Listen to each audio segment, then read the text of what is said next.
to rescue the icy female CEO. I plunged into the depths of the sea, losing my memory before she wed me to repay the debt. Yet after our vows were exchanged, her heart remained anchored to the haunting image of her long-lost white moonlight crush. Now that whispers of his return have surfaced, she can no longer restrain her desperation. Tossing 5 million at me, she declared that once he is found, we must divorce. Just as I was prepared to pathetically kneel and plead for her to stay, my memories violently flooded back. It turns out I am the peerless sole heir of a monstrously powerful dynasty. And I even have a billionaire fiancé from a prestigious childhood betrothal. At this moment, Yunqi shoved the divorce papers forward. Sign it. This fortune is more than enough for you to survive a lifetime. After dropping those cold words, she hurriedly turned away without a second glance, after decisively inking my name onto the divorce papers. I retrieved my phone and dialed a forgotten number. Hello. Do you know who I am? The second the words left my lips, the enigmatic woman on the other end of the line snapped, Are you out of your mind? Well, how the hell should I know who you are? I'll kill you. You seriously don't recognize my voice, Liuba? Ki, have I laid down my blade, or have you just become insufferably arrogant? The woman on the other end froze for 2 agonizing seconds, then shrieked at the top of her lungs, Shahao, you're actually still alive. After that, the woman's tone shifted to one of bitterness. Missing for 2 years without a single trace. Delpsol. I assumed you'd eloped with some random woman? I offered no excuse, simply issuing a command. I've sent the GPS coordinates to your device. Come and retrieve me.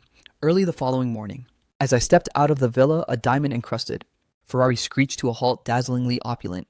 A breathtaking blonde beauty with piercing blue eyes emerged gracefully from the driver's seat. She lunged forward, desperate to pull me into a hug.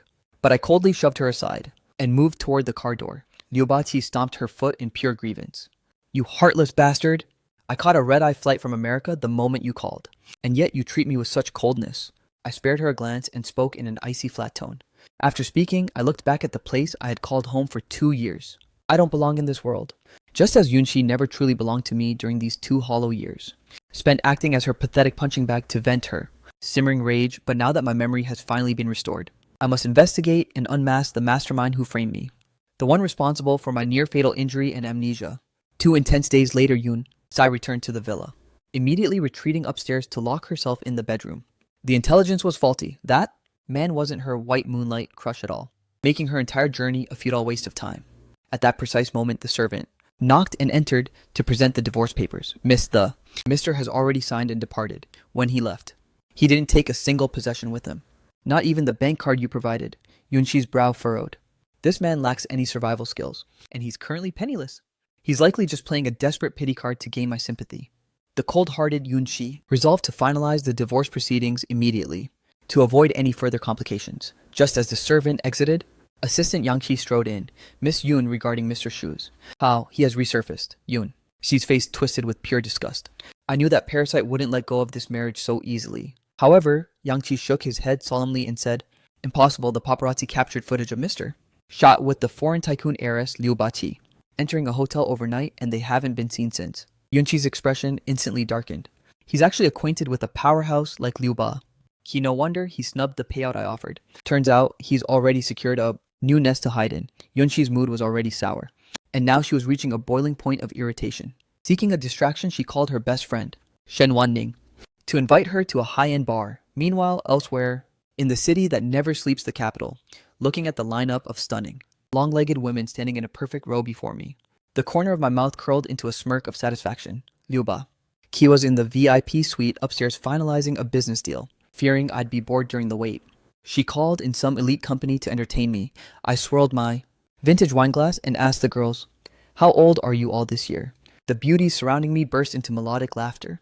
Big brother, I'm 23. I'm only 21. I scanned the group Liu Bachi had assembled for me, and felt a wave of immense satisfaction. Both their ethereal looks and figures are absolute top tier.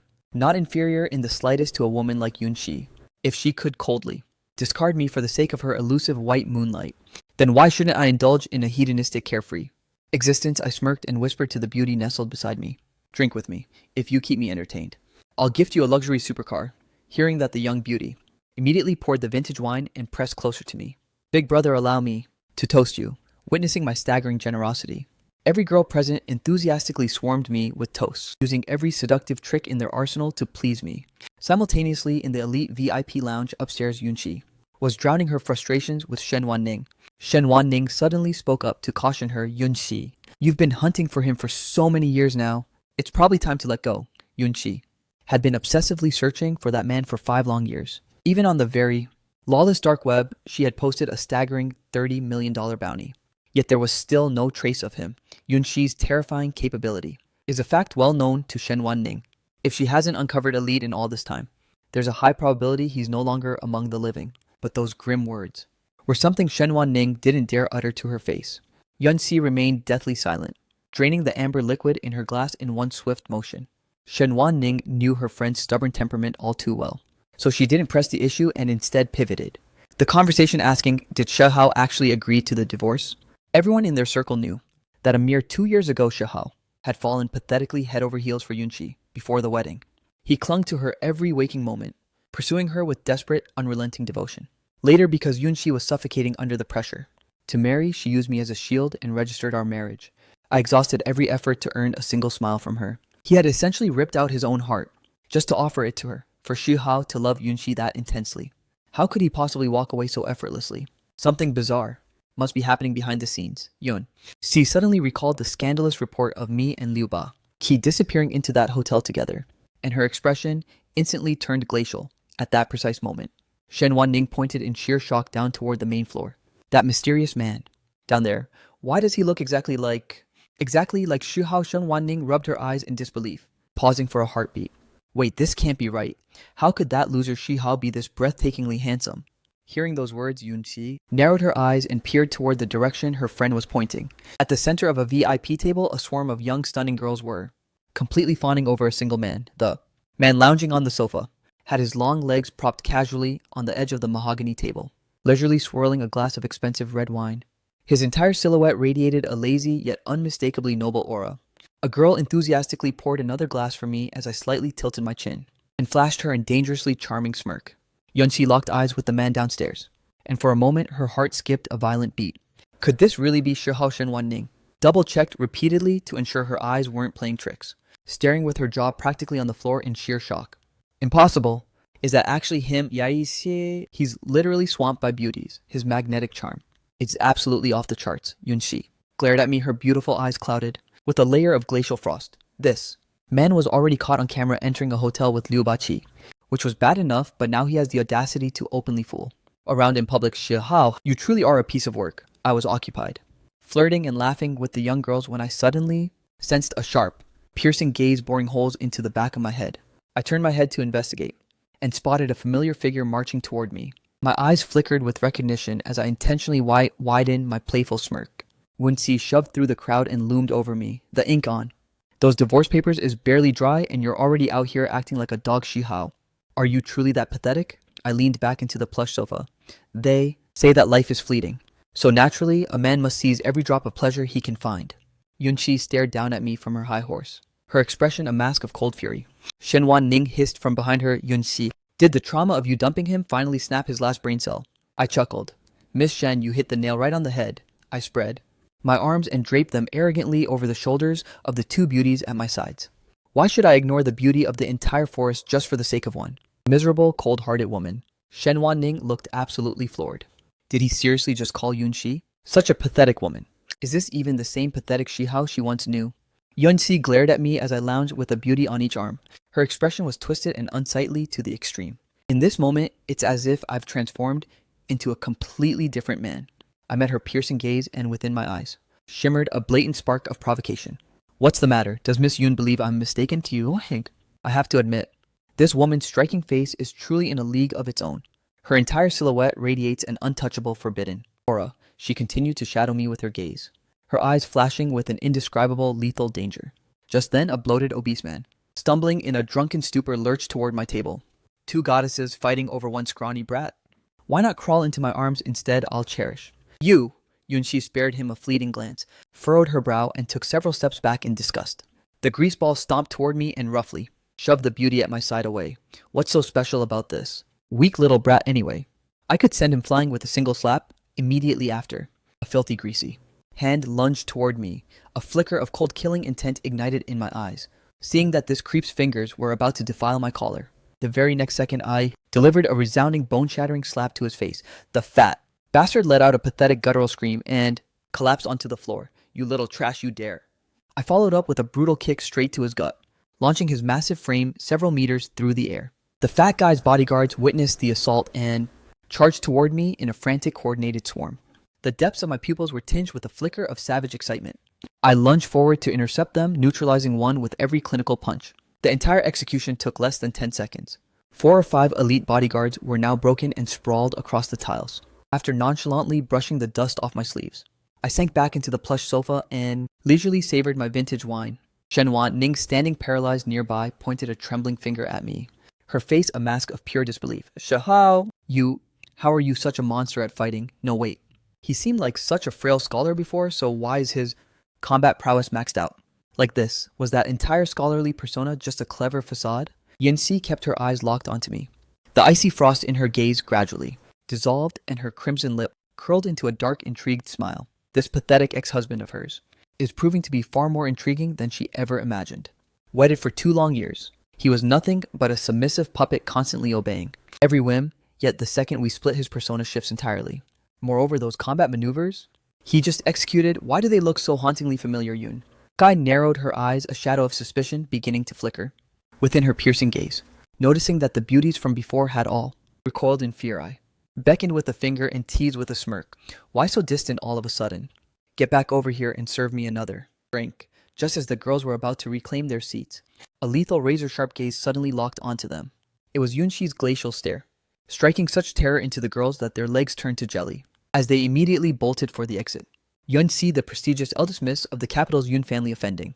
A woman of her stature could cost you your very existence. I spared her a nonchalant, bland glance. Careful, Yunxi, ruining another man's pleasure is a quick way to get struck by lightning. Yunxi's brow furrowed as she glared back. Shai Hao, we are not legally separated just yet. The law mandates a 1-month cooling off period for any divorce, meaning only after those 30 days pass. Can we officially finalize the paperwork? I let out a sharp sneer. Yunxi, don't tell me you're already catching feelings for your ex. Are you? Yunxi retorted with pure disdain. You're delusional. I calmly poured myself another glass. That's certainly for the best. Yunxi remained fixated on the strikingly handsome, infuriatingly arrogant man before her, desperate to pinpoint exactly where things went off the rails. Only 48 hours ago, I was pathetically clinging to her, sobbing and begging her not to sign those papers. Yet now I've undergone a total cold-blooded metamorphosis. What exactly is the nature of your bond with Liu Bachi? When she demanded, I cocked an eyebrow. My personal affairs require zero explanation to an ex-wife like you. Wife. Liu Bachi's voice, trembling with both shock and betrayal, echoed through the air. She was standing mere feet away, pointing an accusatory finger at Yunxi. Shi Hao, you actually had the nerve to secretly wed this low-class woman behind my back. In a heartbeat, the depths of Yunxi's eyes were encased in a thick layer of killing frost. The atmospheric pressure surrounding her body plummeted instantly. She actually dared to call her a low-class woman. I immediately shot a gaze brimming with lethal intent. Liu Bachi instantly recoiled, sticking out her tongue like a spoiled brat. Yunxi, the absolute menace, a textbook ex-wife, should remain as silent as a corpse got it. Hearing that, Yunxi felt a violent urge to strike someone. I couldn't be bothered with her drama and beckoned Liu Bachi over. Let's find a new spot and keep the party going. Liu Bachi trailed after me immediately. Yunxi remained fixated on my retreating figure, her eyes swirling with a tempest of rage. A sudden realization flashed through her mind. How could a man like him be acquainted with a foreigner as elite as Liu Bachi? Furthermore, the bond between those two seems suspiciously intimate. 2 years ago, I was found wounded and stripped of my memories, recalling absolutely nothing of my past. And for those 2 years, I was confined to her private villa, never once holding a job. It should be impossible for him to have any connection to a tycoon like Liu Bachi. Yunxi's eyes flickered with suspicion. Unless they knew each other before his accident. Shenhua Ning, I need an exhaustive investigation into Liu Bachi. I want every scrap of information regarding her and Shihao. Yun. C paused before adding coldly. And while you're at it, dig up Shihao's true background. Shenhua Ning nodded, then teased, Hey Yunxi, why does it feel like you're the one who just got dumped? In another development, exiting the neon-lit district, I headed straight for the hotel. Earlier, when I mentioned continuing elsewhere, it was merely a calculated move to ensure Yun C heard it, a little payback to irritate that toxic woman. Throughout the journey, Liu Bachi gripped the wheel while nagging me incessantly, demanding to know the history between me and Yunxi. Unable to stand the chatter, I dryly explained that 2 years ago she had saved my life. Following that debt, she and I were wed. Now that her precious white moonlight has resurfaced, we are finalizing our divorce. She actually saved your life. Liu Bati glanced at me in pure disbelief. It has always been Xu Hao who plays the savior. I never imagined there'd be a day you needed rescuing. My expression turned grimly solemn. Someone recruited elite hitmen from Black Sand to eliminate me. Liu Bati's expression instantly shifted. Black Sand is a savage assassin syndicate ruling East Asia. Their operational style is notoriously reckless and brazen. They are cold-blooded. Monsters who value profit over human life, as long as the price is met. They possess the audacity to commit any atrocity. I revisited the memories of that bloodbath in the tropical jungle 2 years ago. A lethal icy glint flickered in my eyes. Who exactly was the mastermind who commissioned Black Sand to hunt me to the brink of death? Liu Bati pressed further. Have you unmasked the culprit behind it yet? I shook my head. I've only just reclaimed my memories, and haven't had a spare moment to launch a proper inquiry. Liu Bati's demeanor became deathly serious. Grant me 2 days of it, and I'll expose them. I gave a curt nod. Liu Bati suddenly recalled a vital detail. Oh, right on the dark web, there is an active bounty to capture you. The payout has skyrocketed to $30 million US. I let out a cynical smirk. $30 million. Dollars? Who's the high roller? If they wanted me dead, they'd just end it. They clearly want me breathing. Placing such an astronomical price on my head, they likely need me to save their own miserable lives. I didn't even waste the energy to care.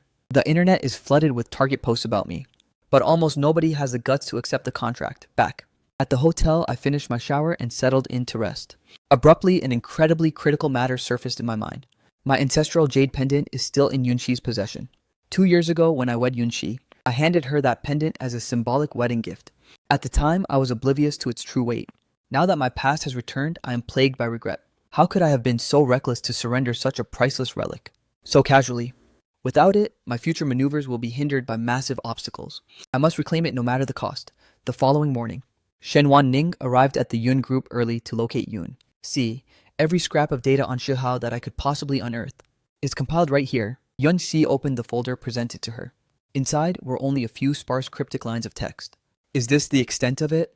Shen Wan Ning shrugged her shoulders helplessly. His records have been heavily encrypted by a high-level source. Aside from basic data, everything else is simply impossible to track. Shi Hao's profile was actually under high-level encryption. Yunxi's brow instantly furrowed. This was a twist she absolutely never anticipated. Ordinary nobodies wouldn't have their history wiped. Yun Xi fixated on the document in her hand, a lethal glint flashing through her gaze. At that moment, Yang Qi knocked and entered. Mr. Shi has arrived. Before Yang Qi could even finish his report, I stormed in, radiating an overwhelming dominant aura. Yunxi stared at me, a subtle spark of pure astonishment flickering in her eyes. Shen Wan Ning looked at me and immediately recalled my brutal combat display at the nightclub last night. She instinctively recoiled a step. I didn't even waste a glance on her, marching straight toward Yunxi. Return the jade pendant to me, Yun. Xi locked her gaze onto mine. This man whose presence was now poles apart from his former self made her unconsciously swallow hard. What pendant?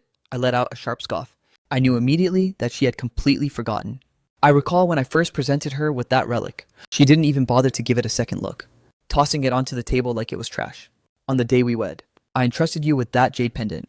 My voice was glacial. Yunxi paused to reflect. It seemed that memory did exist. 2 years ago, when you rescued me, that pendant was already fastened around my neck. It's even engraved with my name etched into it. Yunxi leaned back, eyes narrowing as she sized me up. You came all this way, just to demand that trinket back. I crossed my arms arrogantly and retorted, what else did you imagine, Yunxi? Don't tell me you're actually delusional enough to believe I came to beg for a reconciliation. Yunxi glared at me with icy disdain. If that's the case, then good. I inwardly smirked with bitterness. Rest assured, I don't have the time to play games. Right now, my only desire is to be absolute strangers with her, begging for a reunion not in this lifetime. I had no intention of wasting my breath on her. I extended my hand and repeated firmly, surrender the pendant immediately, Yun. Xi gave me a cold, indifferent look. I discarded it long ago. My body went rigid, threw it away. She actually had the audacity to throw away my family heirloom, Yunxi. Lifted her coffee, took a deliberate sip, and spoke without flickering an eyelid. Simply because you gifted it doesn't mean I was obligated to cherish it, right? I slammed my palm onto the desk, my face draining of color from sheer fury. Yun, Sai, exactly where did you discard it? Yunxi maintained her glacial composure. I've forgotten. I clenched my fists until they trembled. My blood reached a boiling point and I felt a primal urge to end her right there. Yunxi instantly sensed the lethal killing intent flashing within my pupils and found the transformation even more fascinating.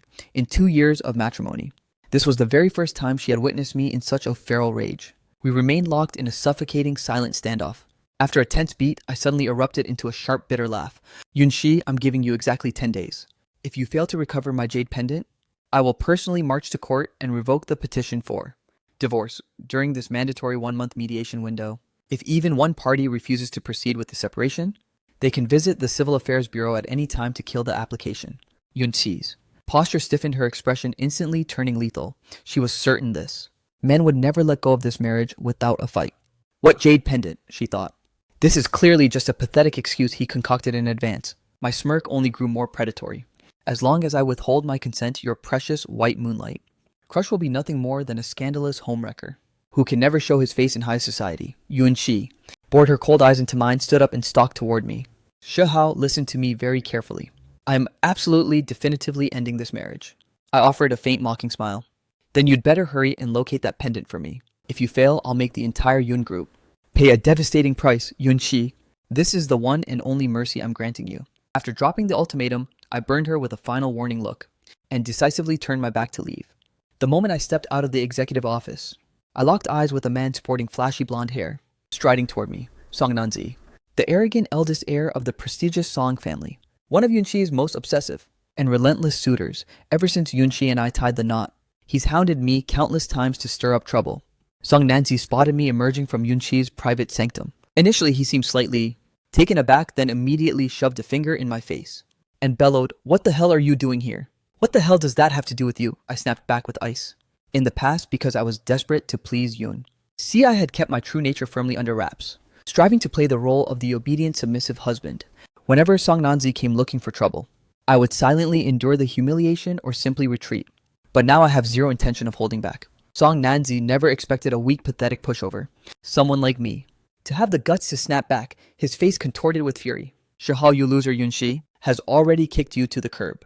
Why are you still shamelessly clinging to her? I smirked. Young Master Song Yunxi and I haven't finalized the paperwork for the divorce just yet. Technically, we are still very much a legally married couple. Song Nanzi lunged toward me, radiating pure arrogance, his finger inches from my nose. Who cares if you're a legal couple? The man Yunxi truly loves isn't you. I waved him off. Whether she loves me or loathes me is irrelevant. What truly matters is that, as long as I refuse to sign, I remain her husband in the eyes of the law. Song Nanzi was vibrating with rage. People of your gold-digging ilk, I've dealt with plenty, dragging this out and stalling the divorce. Isn't it all just a pathetic play for cash? As the words left Song Nanzi's mouth, he ripped a check from his pocket and slapped it against my face. Here's $1 million, take the payout and vanish from my sight. I narrowed my eyes, studying this man, who was behaving so haughtily and lazily, caught the check between my fingers. A mere $1 million might buy you an hour of my absence. Song Nanzi glared at me, eyes bulging. What do you mean, 1 hour? I want you to permanently stay away from Yunxi. Has this parasite lost his mind? Is $1 million still not enough to buy you off? I let out a low snort. Young master, song for a measly $1 million, so. Aren't you even a little embarrassed to pull that out after speaking? I flicked my wrist with lethal force and the check whistled through the air. The edge of that paper acted like a razor-sharp blade, slicing a clean line that immediately seeped crimson blood onto Song Nanzi's cheek. Song Nanzi clutched his stinging face in shock and looked down to find his palm smeared with blood. My face, how you actually dare. To scar me, I'm going to freaking end. You, I scoffed. You and what army?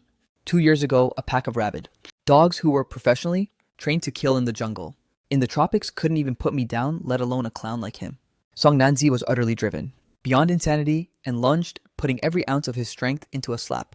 But before his palm could even graze me, I had already intercepted it with a crushing grip. Immediately following was the sickening crisp crack of bone. Song Nanzi let out a guttural shriek like a slaughtered pig. With a heavy thud, he collapsed to his knees upon the floor. His right arm was contorted into a grotesque, bizarre angle. My arm. I looked down at Song Nanzi kneeling in the dirt and smirked. Still haven't learned your place next time. It won't be just a limb that ends up crippled. Just then, from behind, Yunxi's thunderous, enraged voice echoed. Hao, what the hell are you doing? The second Song Nanzi spotted Yunxi, he began to wail pathetically. Yunxi, save me. Hao, he just tried to murder me. I turned my head to meet Yunxi's eyes and casually clapped the dust off my hands. Can't you tell? I'm merely taking out the trash. Yunxi didn't waste a second arguing with me, and immediately barked orders for her staff to rush Song Nanzi to the hospital. Get to the clinic and beg for Song Nanzi's forgiveness right now, Yunxi commanded. The Song and Yun dynasties share a legendary bond, and are deeply entwined through massive business ventures. Song Nanzi is the sole heir, a spoiled brat pampered by the Song elder since birth. Now that I've broken him, the Song family will surely hunt me down for blood. I cast a look, as if I were staring at someone with a room temperature IQ toward Yunxi. Is that pathetic insect even worthy of an apology? With that final sting, I turned to walk away. Stop right there, Yunxi violently jerked my arm back. My eyes flared with a lethal icy glint as I casually brushed her hand off me. Stop putting your hands on me. Do you honestly believe I'm still that obedient, spineless puppet from my amnesiac days? Pathetic enough to let trash walk all over me, Shun? Wanding witnessing the scene sucked in a sharp, terrified breath. Yunxi was radiating a murderous glacial chill. Shi Hao, have you developed a death wish? Yintiki. If you're so eager to die, I'll gladly oblige. I let out a disdainful sneer. You're more than welcome to try. Around Yunxi, an indescribably predatory and dangerous aura materialized.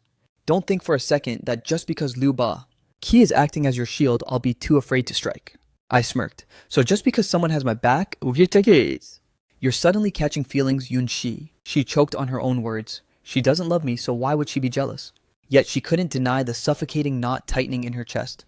Listen, Shihao, if this is some pathetic attempt to play hard to get, then I strongly suggest you abandon that fantasy immediately. I shot her a look. Hard. To hunt me down. You delusional woman. Do you seriously think you're a stack of hundreds that everyone worships? With that parting shot, I nonchalantly turned and strolled away. Yunxi's glacial expression remained fixed on my retreating silhouette. Once I had vanished from sight, Shenwan Ning finally mustered the courage to approach her. Is that really the same Shihao who used to be obsessed with you? The one who loved you to death and back? Ishe? Is it possible he's been possessed, Yun? Xi was equally at a loss. In the span of just a few short days, how could a man's entire soul undergo such a violent transformation? I exited the Yun Group HQ and made my way back to the hotel. Not long after, my phone buzzed with a call from Yun Mengyao. Yun Mengyao is Yunxi's little sister, vivacious, adorable, and incredibly warm-hearted. When she flashes a smile, the whole world seems to brighten. She had just gotten wind of the divorce news from her sister and was terrified that I might spiral or do something drastic. So she invited me out for a stroll to clear the cobwebs from my head. In the entire Yun household, Yun Mengyao was the sole person who treated me with genuine kindness and was my only true ally after I lost my past. I was already preparing to vanish from the capital, and I wanted to express my deepest gratitude to her before I disappeared forever. Thus, I agreed to meet her at the luxury mall. I escorted Yun Mengyao directly to the Hermes boutique, her absolute ultimate favorite brand. Half an hour later, Yun Mengyao was clutching a rare crocodile skin bag, encrusted with diamonds, an item she had always lusted after but could never afford. As we exited the store, she looked like she was walking through a dream, even though she usually lives a life of luxury, dropping 4 million RMB on a single accessory was beyond luxurious. Shahao,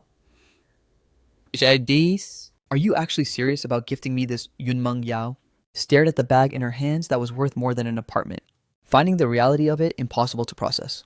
I chuckled and gave her a nod. Your birthday is next month. Take this as an early, lavish birthday gift from me. Yun Mengyao was visibly shaken with emotion. Holy crap, Shihao. You're being way too generous, but where on earth did you get this kind of cash? Yun Mengyao was genuinely bewildered when I split from her sister. Didn't I walk away without touching a single dime or the house? Furthermore, I haven't held a job for the last 2 years, so logically I should have zero income. I calmly responded, just some old savings. Yun Mengyao let out a soft oh of understanding. But then a sudden realization hit her like a truck. Her eyes nearly popped out as she gaped at me. Shihao, you... Have you finally regained your memories? I nodded. Yun Mengyao was absolutely floored. No wonder I had been acting so bizarrely these past 48 hours, carrying myself like a totally different man. It was all because my true self had returned. Yun Mengyao gazed at me with shimmering, excited eyes. Shai Hao, since you're clearly loaded, could you be some hidden billionaire's heir? I laughed and dismissed the idea. Hardly. Yun Mengyao nodded with a playful grin. Well then, please let me be your professional freeloading sidekick. So, for the rest of the afternoon, Yun Mengyao and I went on an absolute rampage through every high-end boutique in the entire shopping mall. By evening, once we had finished our meal, Yun Mengyao hauled her mountain of loot home, while I retreated back to my hotel suite. Shortly after arriving back at my room, my phone buzzed with a call from Yun Mengyao. The moment I answered, the menacing voice of a complete stranger echoed through the receiver. You're Yun Mengyao's loser brother-in-law, aren't you? I'm giving you exactly 30 minutes to get your ass to Yunjin Villa. Otherwise, you can prepare to collect Yun Mengyao's lifeless body at the secluded Yunjin Villa in the suburbs. Meng Yao sat on the sofa with her wrists bound tight, her mouth sealed shut with heavy tape. Two imposing bodyguards in black stood flanking her, their predatory gazes locked onto her every move. The kidnapper ended the call and signaled the guards. Hurry up and unbind Miss Yun's hands. The instant her restraints were cut, Yun Meng Yao ripped the tape from her lips and lunged upward. Wenxing Chu, have you lost your damn mind? Oh, Iyakult? You actually have the audacity to kidnap me. Of the three legendary Titan families in the capital, aside from the Yun clan, the Wen and Su families reigned supreme. The Wen family might not be inseparable allies with the Yuns, but they maintain a level of mutual business respect. Second Miss, stay put. I have no intention of harming you. I merely summoned you here to bait that trash Shahao into showing his face. Yun Meng Yao was instantly shaken. She had only recently discovered that I had slashed Song Nanzi's face and shattered one of his arms like glass. When Xing Chu is a sworn powerhouse, blood brother to Song Nanzi, he kidnapped her to flush me out, dead set on extracting bloody revenge for his friend. No way. No way. I absolutely refuse to let Shi Hao walk into this trap. Yun Meng Yao lunged to seize the phone, but was stonewalled by the two bodyguards. Wen Qingchu, consider this your only warning, sir. Shi Hao and my sister are still legally bound. If you dare lay a single finger on him, my sister will rain hell down upon you. Wen Qingchu let out a derisive snort. Second Miss, who exactly are you? Trying to intimidate, I heard Sister Yun Shi never had a shred of affection for Shi Hao, married for 2 years. She effectively treated him like a ghost, never sparing him a single glance, yet the peasant dared to assault my brother Nanzi. Tonight I'm going to personally school him, that arrogant brat who doesn't know his rank. Yun Meng Yao gnashed her teeth in a silent fury, and snatched a cup from the table, hurling it violently at Wenxing. You're lying. The bond between my brother-in-law and sister is unbreakable. If you dare touch even a single hair on his head, my sister's gonna rip you to shreds. Wenxing Chu casually dodged the projectile and sank into a single-seater sofa. Second Miss, I wasn't raised to be scared by bluffing. The entire elite circle is buzzing with gossip that Yun Shi discarded Shi Hao like a piece of filthy, worn-out trash. Why would she ever lift a finger for him? A sadistic glint flickered in Wenxing Chu's gaze. He permanently mangled one of Song Nanzi's arms, so I've decided to snap both of his. He gestured toward the remaining hired muscle. You lot go secure the entrance. When he arrives, ensure he crawls in here on his hands and knees. Yun Meng Yao was seething with rage. She rolled up her sleeves and charged straight for Wenxing Chu. You bastard, I'll risk my damn life to take you down. However, before she could even get within reach, she was restrained firmly by the bodyguards. Second Miss, I have no desire to bruise that pretty face. But if you persist in being this unreasonable, then don't blame me for getting violent. What? The moment Wenxing Chu finished his threat, the ear-piercing screech of burning tires erupted from outside. He made it here pretty fast, didn't he, Yun Meng? Yao was pacing in a frantic panic, praying in her soul that the person arriving was her powerful sister, and absolutely not Shi Hao. Earlier, when they had shoved her into the car, she had managed to use her phone to ping an SOS to Yun Shi. She had no clue if her sister had seen it. Wenxing Chu crossed his legs, fixating his gaze on the living room entrance. But at the absolute last, next heartbeat from just outside, the blood-curdling shrieks of his elite bodyguard suddenly exploded. Wenxing Chu froze in absolute shock. Was it possible that the person arriving wasn't Shi Hao while he was paralyzed in thought? The agonizing wails of pain abruptly ceased. In the next instant, I materialized at the door, in my hand. I nonchalantly toyed with the baton I'd just stripped from a guard. My expression was chillingly casual. Wenxing Chu's eyes bulged as he stared at me. The man at the threshold radiated a suffocating dominant aura that made it hard to breathe. It really was Shi Hao. Yun Meng Yao, spotting me immediately, screamed out in a total panic. Shahal, run, forget about me, just save yourself and get out. They won't actually have the guts to hurt me. Wenxing Chu snapped back to reality and barked at the bodyguard standing beside him. Muffle her for me now. Before the order could land, a cold gust of wind swept the room. Wenxing Chu saw nothing but a dark shadow blurring past his eyes, followed by 2 sickening, dull thuds. 1 second, Yun Meng Yao was terrified for my safety. The next, she saw that without even breaking a sweat. I had effortlessly neutralized the 2 thugs who were restraining her. One was cracked in the skull with the baton, and the other was sent airborne by a brutal kick. Both slammed heavily against the floor, collapsing before they could even let out a whimper. When Xingchu realized the situation was spiraling out of control and frantically shrieked toward the entrance, "Guards, someone get in here!" I offered a thin, predatory smile and locked eyes with Wenxing Chu. If you're hollering for those 10 or so pathetic goons outside, I'd advise you not to waste your breath. Wenxing Chu sucked in a sharp, cold breath, gaping at me in utter soul-crushing disbelief. The 20 elites he deployed tonight were all high-tier professionals with top-shelf skills, yet I had dismantled them in the blink of an eye. They couldn't even survive 10 minutes against me. How can this man's combat prowess be this terrifying? Across my features aside. From a lethal chill, there was no other emotion. My pitch black eyes were overflowing with raw killing intent. Daring to touch my people, you must be truly desperate to meet your end. Wen-Sing Chu was paralyzed by my gaze. My presence was so suffocating, he nearly lost consciousness. But if he failed to exact revenge for Song Nan-se, how could he ever show his face in the circle again? So Wen-Sing Chu mustered his fading courage and barked, "Shihao, you've already mangled Song Nanzi's face and arm. Now slash your own face and shatter both your limbs. Yao, and maybe I'll let you both crawl out of here alive." The corner of my mouth quirked as I locked eyes with him. That is the most delusional joke I have ever heard. Yun Meng Yao frantically tugged at my sleeve. "Listen, Shihao, let's just get out of here. Don't waste your time on him." I nodded, softening my gaze for her. "Meng Yao, go wait for me outside." Yun Meng Yao stared at me with pure concern. "Shihao." My voice dropped to an unusually gentle tone. "Be a good girl and listen to me." Yun Meng Yao nodded slowly. "Okay, I will." As Yun Meng Yao stepped out of the villa, she was immediately greeted by the blood-curdling, soul-shattering shrieks of Wen-Sing Chu from within. Yun Meng Yao flinched at the screams and was on the verge of rushing back inside to check on me. When she saw me calmly strolling out the door, "Shihao," she sprinted over and snatched my hand. "Are you hurt?" I looked down at her. "I'm perfectly fine." Yun Meng Yao shook her head, noticing I didn't have so much as a single scratch, and finally let out a breath of relief. She followed me through the yard, only to find over a dozen bodyguards sprawled, unconscious across the pavement. She covered her mouth, hardly daring to draw a breath. Were all these monsters really taken down by Shihao? Yun Meng Yao looked at me with a face full of pure adoration, and gave me an enthusiastic thumbs up. "Shihao the absolute beast. What specific flavor of praise do you want to hear? Let me hype you up." Her energy was infectious. And I was just about to respond when I spotted a midnight black Maybach and a sleek silver Bentley roaring toward our position. It's my elder sister, Yun Meng Yao. Instantly identified the luxury vehicles and began jumping frantically, waving her arms and shouting, "Sis, over here, I'm safe." Both cars screeched to a halt right in front of us. A second later, the door of the Bentley swung open and a woman with a lethal slender silhouette emerged. Yun Shi shot a glance at Yun Meng Yao, who was currently bouncing around like a hyperactive kangaroo. She didn't resemble a kidnapping victim in the slightest. Then she locked her icy gaze onto me. "What exactly are you doing here?" Her eyes scanned the brightly illuminated villa, looming behind us, noticing the two unconscious guards sprawled across the pavement. I flashed a predatory wicked smirk. That was my handiwork. Some clown called me, and threatened that if I didn't show my face, I'd be collecting Yun Meng Yao's lifeless body. Yun Meng Yao clutched Yun Shi's arm tightly. "Sis, you seriously need to thank my brother-in-law properly. If he hadn't swooped in to rescue me, I would have been finished today." I dismissed it with a wave. "Don't bother with the gratitude.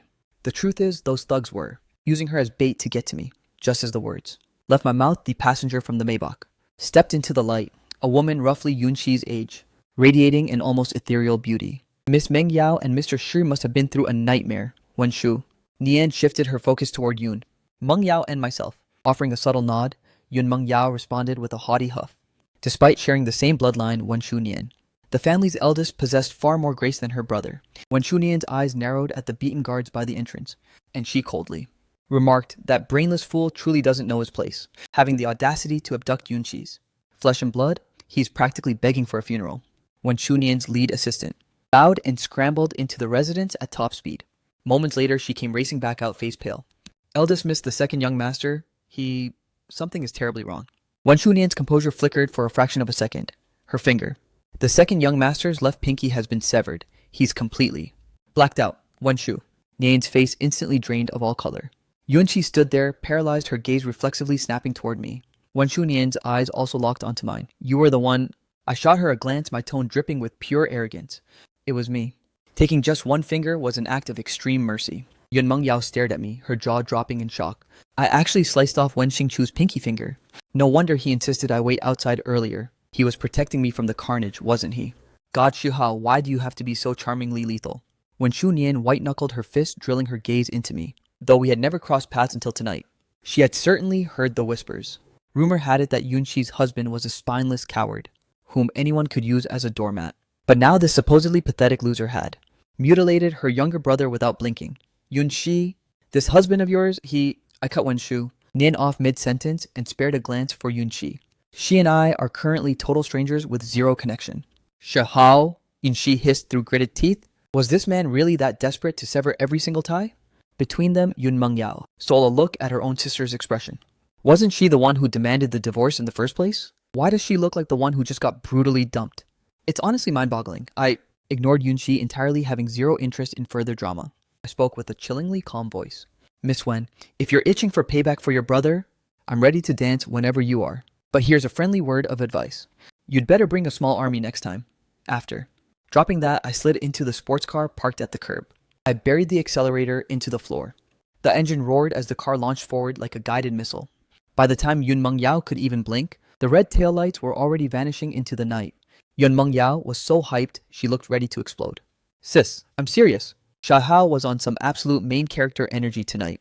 He single-handedly handed every one of those elite bodyguards under Wen Xingchu their own severed pride. Wenxi stared fixatedly at the horizon where I had disappeared. Her thoughts an unreadable storm. When Xu Nian replayed the cold manner of my sheer dominance earlier, and within her heart, she suddenly felt a spark of genuine intrigue. Not only did he sever her brother's finger without hesitation, but he also decimated those elite bodyguards without a scratch. This man is anything but ordinary. Yunxi, your ex-husband, has certainly forced me to see him in a new light. Giseto, she remarked. Yun. Exi didn't even get a chance to breathe before Yun. Meng Yao snapped back. When Xu Nian, don't you dare catch feelings for my brother-in-law. He and my sister haven't even finalized the divorce. She flashed a playful, cunning smirk. Then I'll simply wait until the ink is dry on the papers. Once they're officially split, I'll start my pursuit. Yunxi's eyes were instantly veiled in frost. You wouldn't dare. Wen Shu. Nian was originally just teasing her, but witnessing this visceral reaction from Yun, see her curiosity surged even higher. Relax, Yunxi, I'm only joking. Regardless, since you two are calling it quits, me chasing him won't be any of your business anymore. Then by all means go ahead and try. Yunxi's gaze was lethal and full of warning. She paused for a heavy moment and then threatened, you'd better put a leash on that brother of yours. If there's ever a next time, the price he pays won't be limited to just a finger. Wen Shunen nodded. Tonight's fiasco was undeniably the Wen family's problem. Even if I hadn't retaliated so brutally, Yunxi never would have let Wen Xingchu off the hook. Losing a digit could be considered a harsh life lesson for the brat, to see if he still has the nerve to be acting this outrageously reckless ever again. Yunxi, with a mask of ice, delivered her final warning and took Yun Mengyao to the car. I retreated back to the hotel. The second I stepped into the suite, Yubaki was hovering over his laptop in a state of euphoria. Shihao, I've cracked the black. Sand transaction logs from 2 years ago. He pulled up a hidden file encrypted with my name. Inside, there was nothing but a solitary bank account number. Using this digital trail, he had finally unmasked the culprit, who orchestrated the hit on my life 2 years ago. Liubati didn't utter another syllable, simply sliding the tablet across the desk to me. I grabbed the tablet to investigate, and my expression instantly soured. The Shi family of Jincheng. It turns out the mastermind who hired Black Sand to assassinate me 2 years ago was a member of my own Shi bloodline. I was paralyzed by the betrayal. I was on the verge of calling my grandfather the moment the monitor flashed. Suddenly flashed a breaking news notification. The prestigious Shi family of Jincheng, Shunan, and the eldest heiress of the Jiang family are tying the knot. The grand wedding date has been officially set. Beneath the headline was a wedding portrait of Shinan and Jiang. Qin Jiao. I stared at the image in a stunned trance. Of these two, one is my own cousin and the other is the fiancé who has been pledged to me for 5 years. They're actually moving forward with the wedding. And they've already finished their photo shoot? Damn it! Shunan and that traitor Jiang Qin. Jiao must be convinced I'm rotting in a grave. I immediately scoured the web for every detail regarding the Shi household over the last 2 years, eventually unearthing 2 critical revelations. First, the Shi family actually went public with my death 2 years ago. They even staged a formal funeral just to sell the lie. Second, the patriarch old man Shi, driven by the supposed grief of my passing, suffered a massive stroke and is now completely bedridden. Grandfather is the only soul in that family who truly knows my hidden power. Unless he stared at my cold corpse with his own eyes, he'd never accept that I was gone. From a logical standpoint, that ambush 2 years ago where I was hunted off a cliff, the family shouldn't have known I was missing unless I fixed my gaze intensely on the bank account details we had just intercepted. My parents were taken from me early. Ever since I was a boy, grandfather groomed me as the sole heir. If I were out of the picture, the inheritance would default to the second branch. Connecting the dots, the whole conspiracy finally clicked. Liubati strolled over to the mahogany wine cabinet, poured me a deep glass of red wine, and offered a knowing smirk. Shihao, I brought an entire squad this time, enough for you to absolutely flatten the entire Shi estate. I shot her a cold, flat look. Keep your nose out of my personal affairs. Liubati collapsed onto the sofa. What's the play? You're not actually passing on your revenge, are you? I took a slow sip of the vintage red. A pure, kind-hearted soul like me, Liubati snapped her fingers. She flashed a knowing, wicked grin. 2 years in hiding. And your icy heart hasn't softened one bit. Pack your bags. I'm taking back Jincheng tomorrow. The following day, sleep was a luxury I couldn't afford last night. So the moment I boarded the plane, I donned my mask to reclaim some rest. Once we touched down and reached the hotel, I succumbed to another nap, finally waking at 9 p.m. for dinner. Then utilized the veil of midnight to infiltrate the heavily guarded Shi family estate. In the vast Hua country, there are 6 legendary clans, boasting centuries of dominance divided between north and south. In the capital, power is carved up by the Su Wen and Yun families in a fragile tripod of authority, with the Yun clan reigning as the undisputed peak. Down south in Jincheng, it's the Mushi and Jiang families locked in a bitter struggle for supremacy. Yet 2 years ago, under a cloud of mystery, the entire Mu bloodline suddenly fled the country. As for the Jiang clan, crippled by internal betrayals in their early years, they've been in a freefall. Decline. This left only one apex predator standing in the shadows of Jincheng, the formidable Shi family. The Jiang matriarch and my grandmother were inseparable allies. She even saved my grandmother's life during their youth. Grandmother Shi never let that debt fade, aggressively bankrolling the Jiangs over the decades, and orchestrating a marriage alliance to seal their fates. Consequently, the moment I came of age, I was summoned to be betrothed to Jiang Qinjiao. That engagement, spectacle 5 years ago, was forged under the heavy hand of both lineages. It was a display of obscene wealth and luxury. By the next dawn, the Jiang family's stock soared 5 points. Following that union in the shark-infested business world, the Jiangs found every door swinging open, riding the Shi family's coattails to the top. I eventually reached the sprawling Shi ancestral manor. I ditched the car across from the rear gate and scaled the towering perimeter wall alone. What caught me off guard was the complete purging of the old guard. Every Shi bodyguard was new, and the security detail was infinitely more airtight than I remembered. I maneuvered toward the secluded private villa where my grandfather resides. After scouring every inch of the structure, there wasn't a single trace of him. He suffered a stroke and isn't here recovering in his own home. Could that snake's second uncle have dumped him in some nursing facility, since grandfather was nowhere to be found? I had no intention of lingering in this nest of vipers. However, as I was descending the stairs, I inadvertently tripped the security sensors. The Shi family's high-decibel alarm sirens shrieked almost instantly. A swarm of elite bodyguards began converging on my position. Amidst the escalating chaos, I bolted up toward the 3rd floor and collided head-on with a guard. Without wasting a breath, I lunged and neutralized him with a precise palm strike, then pivoted into the living room, angling to make a high-stakes leap from the balcony. Who could have predicted that the moment I entered, a violent gust would surge toward my face? The room wasn't empty. I nonchalantly kicked the door shut, and as I turned, I found Yun Xi standing right in my line of sight. What on earth was she doing here? Yun Xi was equally stunned to see me trespassing in the manor. What was Shi Hao doing in this place, and how did he manage to alert the entire security detail? Thunder's footsteps thudded from the corridor outside. There was zero time for a civil explanation, so I darted away and sought refuge in the bathroom. The bathroom door had barely clicked shut when the living room entrance was hammered by heavy fists. I white-knuckled the door handle, with lethal focus tracking every movement in the next room. A guard burst in and interrogated Yun Xi, demanding if she had spotted any intruders. Yun Xi gave a curt no. I exhaled a sharp breath of relief. Apparently she still possessed a shred of loyalty and didn't sell me out. Show yourself. Once the boots had faded away, Yun Xi's frigid voice cut through the silence from outside. The second I stepped back out, she demanded, "Explain your presence here." I smirked mockingly. "That's rich coming from you, Yun Xi. What exactly are you doing in my house?" Yun Xi looked completely baffled. "You're a shy, because this most certainly isn't your domain." Noticing a fresh cup of tea on the table, I casually snatched it and took a slow sip. Yun Xi's expression was a storm of confusion. The Shi family tree didn't seem to have a branch for a Shi Hao.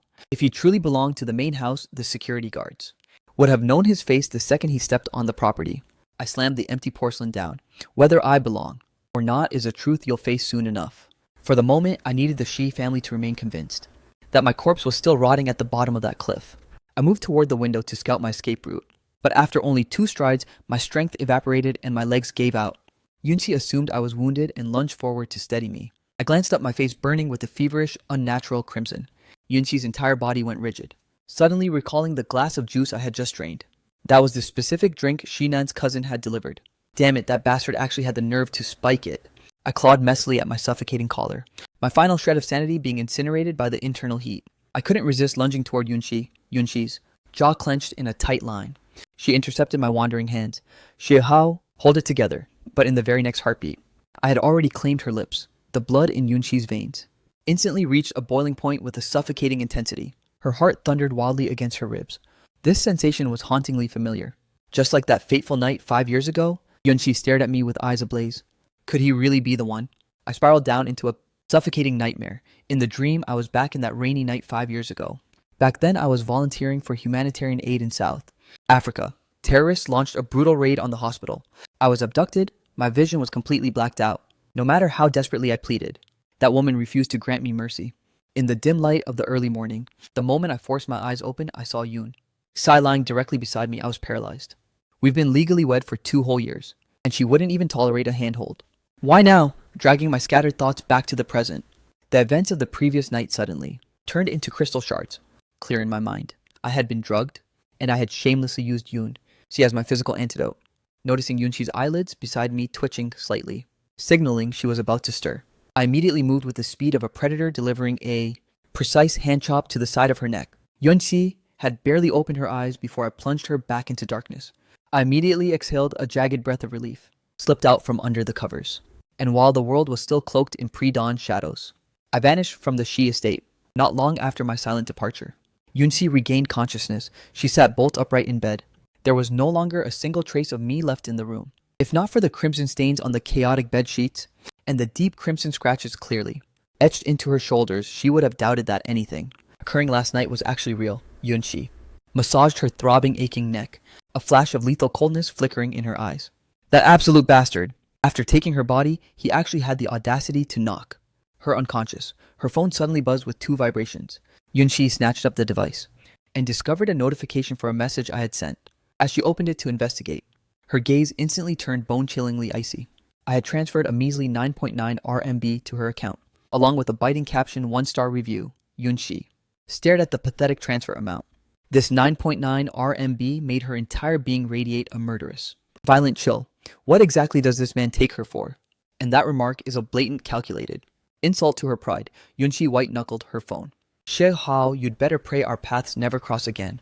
Otherwise, Yunxi forcibly suppressed the inferno in her heart and summoned her assistant Yang Ti for an immediate pickup. Last night she had met with Shushuo Nian on business. A clumsy servant had spilled tea on him, so she had retreated to the guest suite to freshen up. Recollecting that spiked drugged glass of juice, a wave of murderous intent flared in Yunxi's pupils, daring to scheme against her very well then. The driver arrived in record time, the moment Yunxi slid inside. Yang Ti from the passenger seat handed over a confidential file.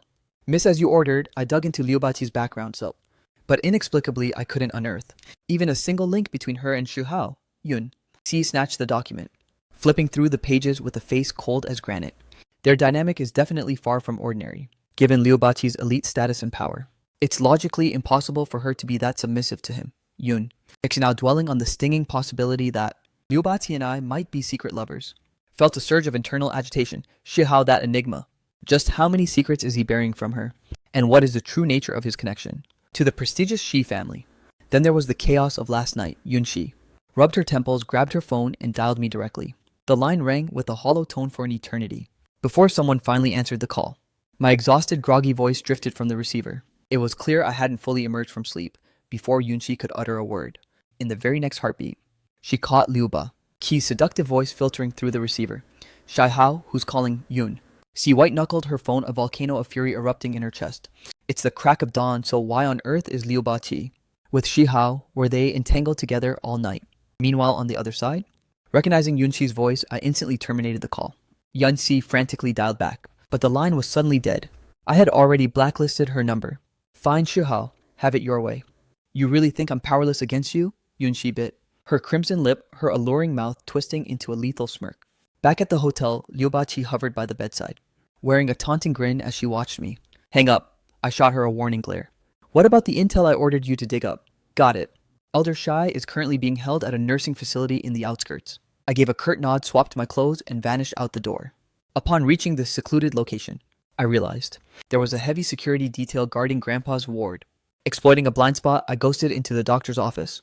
Minutes later, I emerged disguised in a white lab coat and a surgical mask. The young master is currently inside. Stand by. The guard intercepted me. I gave a slight nod, a murderous glint flashing in my pupils. That so-called young master he referred to was undoubtedly that snake Shinan. Deep inside the sterile hospital room, Shannan seized Grandpa Shihuai's limp thumb and forcibly pressed his print onto a legal document. With this single piece of paper, once he and Jiang Qinzhao exchange vows, he will officially be the sole successor to the Shi Empire.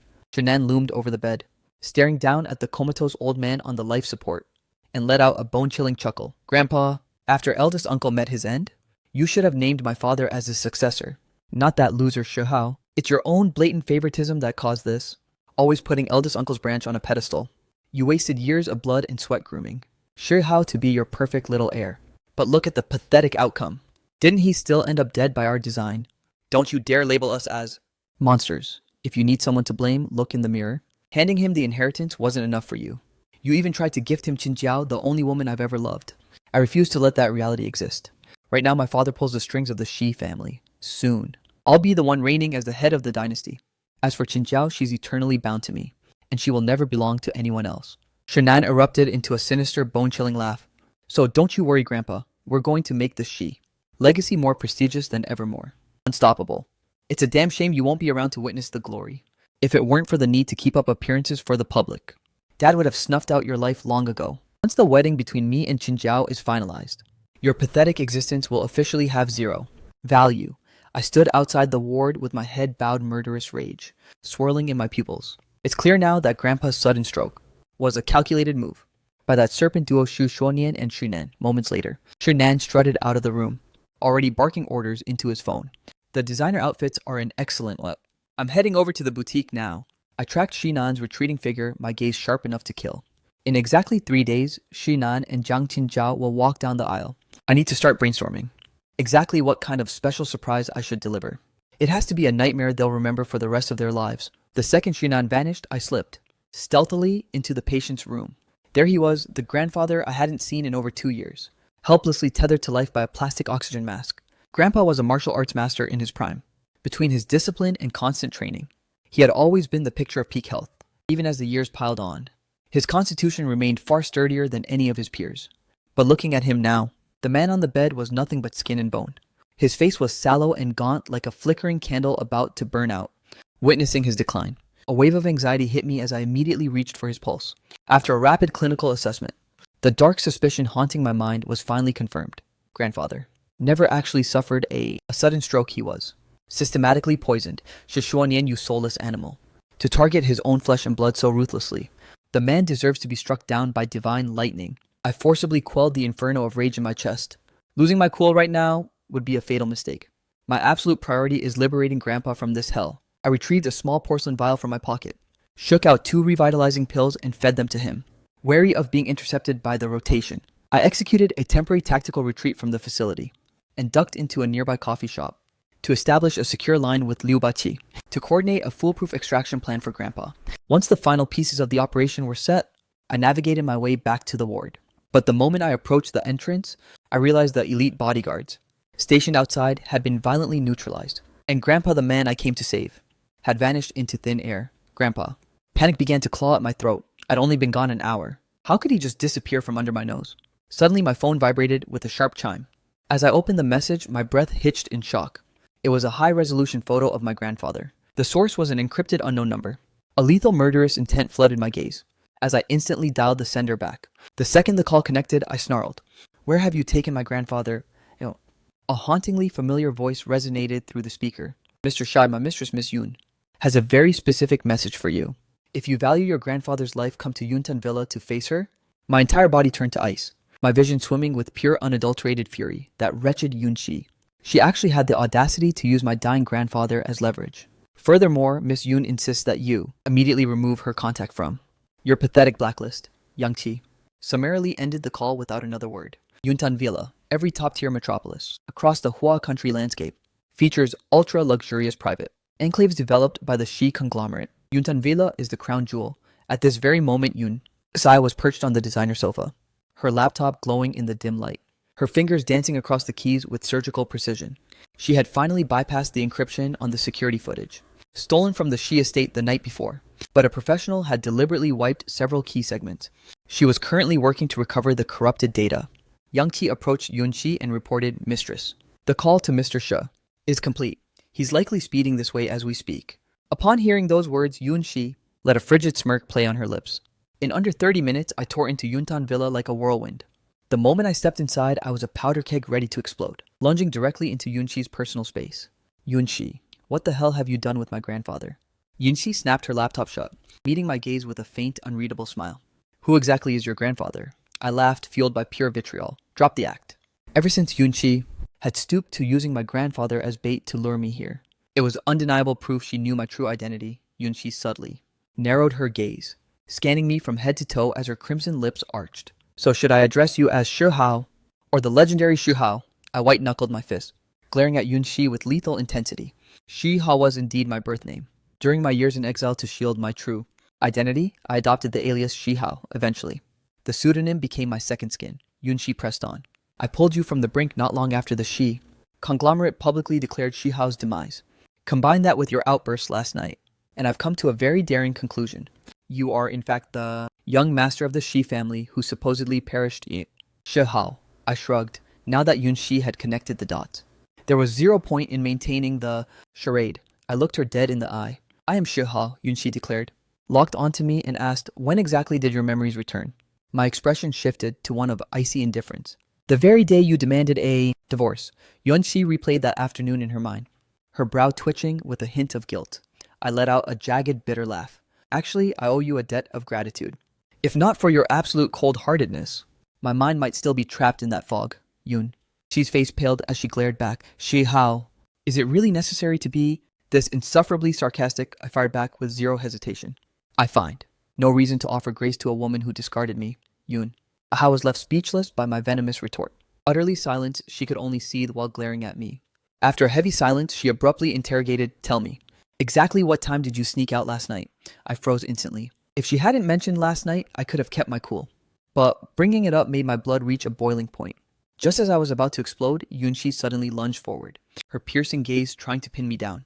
When I dialed your number this morning, why was Liu Ba key right there in your presence? Don't you dare suggest that you spent the entire night fooling around with her. Hearing Yunxi's wild accusation, I was speechless, immediately grasping the twisted subtext in her words. My face instantly drained of all color. The person I shared a bed with last night? Is she truly going to act like she doesn't know? Judging by her dismissive attitude, she likely intends to scrub every trace of that night from reality. I locked eyes directly with Yunxi, a bitter, self-mocking glint flickering in my pupils. Spot on. I was busy rolling in the sheets with her all night. Yun. Sai was so consumed by rage that she staggered backward. Last night, he was clearly under the influence of that drug, just like her. If he vanished only to seek out Liu Baqi. Then as that realization hit her, Yunqi's mind descended into absolute chaotic static. She felt a sudden urge to tear Liu Baqi limb from limb. He is technically her husband, yet he spent the hours of darkness entangled with another woman. Shahao, how can you be so utterly depraved? I met Yunqi's gaze with an icy stare. I am every bit the monster you think I am. If I weren't, I wouldn't have wasted 2 years, simping over you like some pathetic groveling dog. Now every time I dwell on the grueling months and years I endured by your side, I'm hit by a wave of suffocating dark resentment.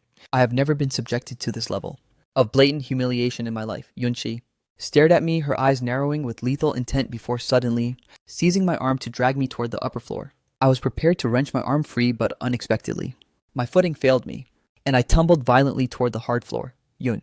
She lunged to break my fall, but her reflexes were a second too late. In a split second, my temple slammed against a sharp table edge. The sight of fresh crimson blood sent a jolt through Yunqi. She scrambled forward in a panic to help me up. I glared at her with venom while clutching my bleeding forehead, slumped weakly against Yun. Xi's shoulder attempting to resist, but lacking the strength. Yunqi's composure shattered as she shrieked, Yang Qi! Summon a doctor immediately. In a flash, Yang Qi arrived with the villa's private physician. The doctor conducted a swift examination and noted the gash on my forehead was dangerously deep and required stitches between the lingering effects of that drug and the total lack of recovery time. Today's turmoil had pushed my body to its absolute limit. With the wound throbbing and my senses spinning, I spiraled into unconsciousness. Yunqi remained bedside, watching the needle pass through my skin, her turbulent emotions finally settling into a simmer. What's wrong with me? Why did I snap like that? Was it really just because Shi Hao spent the night with Liu Baqi? Back then, after draining that glass, both of us were hit by the overwhelming aphrodisiac. The subsequent details were a blur, but logically speaking, finding refuge by my side wasn't that his most natural move. Yet he preferred the touch of Liu Baqi over being with me. Yun. Xi loathed admitting she was burning with jealousy. Envy so intense it was driving her insane. Suddenly, Yang stepped into the room. Miss Shishuo Nienka has delivered a maid claiming their internal probe is closed. He insists she's the one who spiked your tea last night. Yunxi let out a hollow, freezing laugh. She wasn't naive enough to buy that story, Shishuo. Nian had clearly served up a convenient scapegoat to pacify her, Yunxi commanded. Detain her here and tell them the investigation isn't over yet. By the time I regained consciousness, the world outside was cloaked in darkness. I instinctively reached up to feel the gash, only for my wrist to be intercepted by a slender, cold hand. Don't touch it. It was just dressed. Staring at Yunxi's infuriating face, I felt a surge of pure venom. Yunxi, what kind of cosmic grudge do you hold against me? To warrant this kind of treatment, Yun. She sat motionless by the bedside, silent. I glared at her, my voice rising in fury. Yunxi, we are divorced. It's over. Do you get it? An ex-wife should have the decency to stay away. Ex-wife. Always that word. Yunxi felt like a ticking bomb every time she heard that label. Doesn't he claim to love me unconditionally? Is it possible that getting his memories back from his past life also causes feelings for me to evaporate? Yunxi, the one and only, tightly seized my hand. Shi Hao. We are still technically in the divorce cooling off period.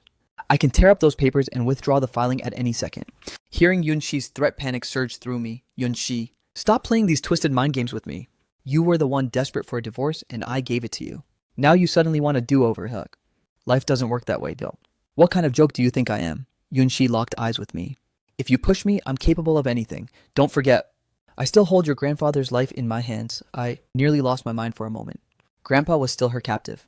I grabbed Yunxi by the collar, my knuckles white. Yunxi, if you dare harm a single hair on my grandfather's head, I know. I will spend the rest of my life making you pay. The audacity to use my only family as leverage against me because I was so violently agitated, my head began to throb again. Yunxi reached out and pinned my shoulders firmly, forcing me to stay still. I've already transferred Elder Shi back to the capital. Everything is prepared.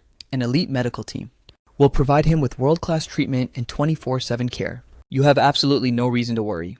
Yunxi had a gut feeling that if I left the capital now, I would vanish from her life forever. To keep me tethered to her, this was the most ruthless and effective method.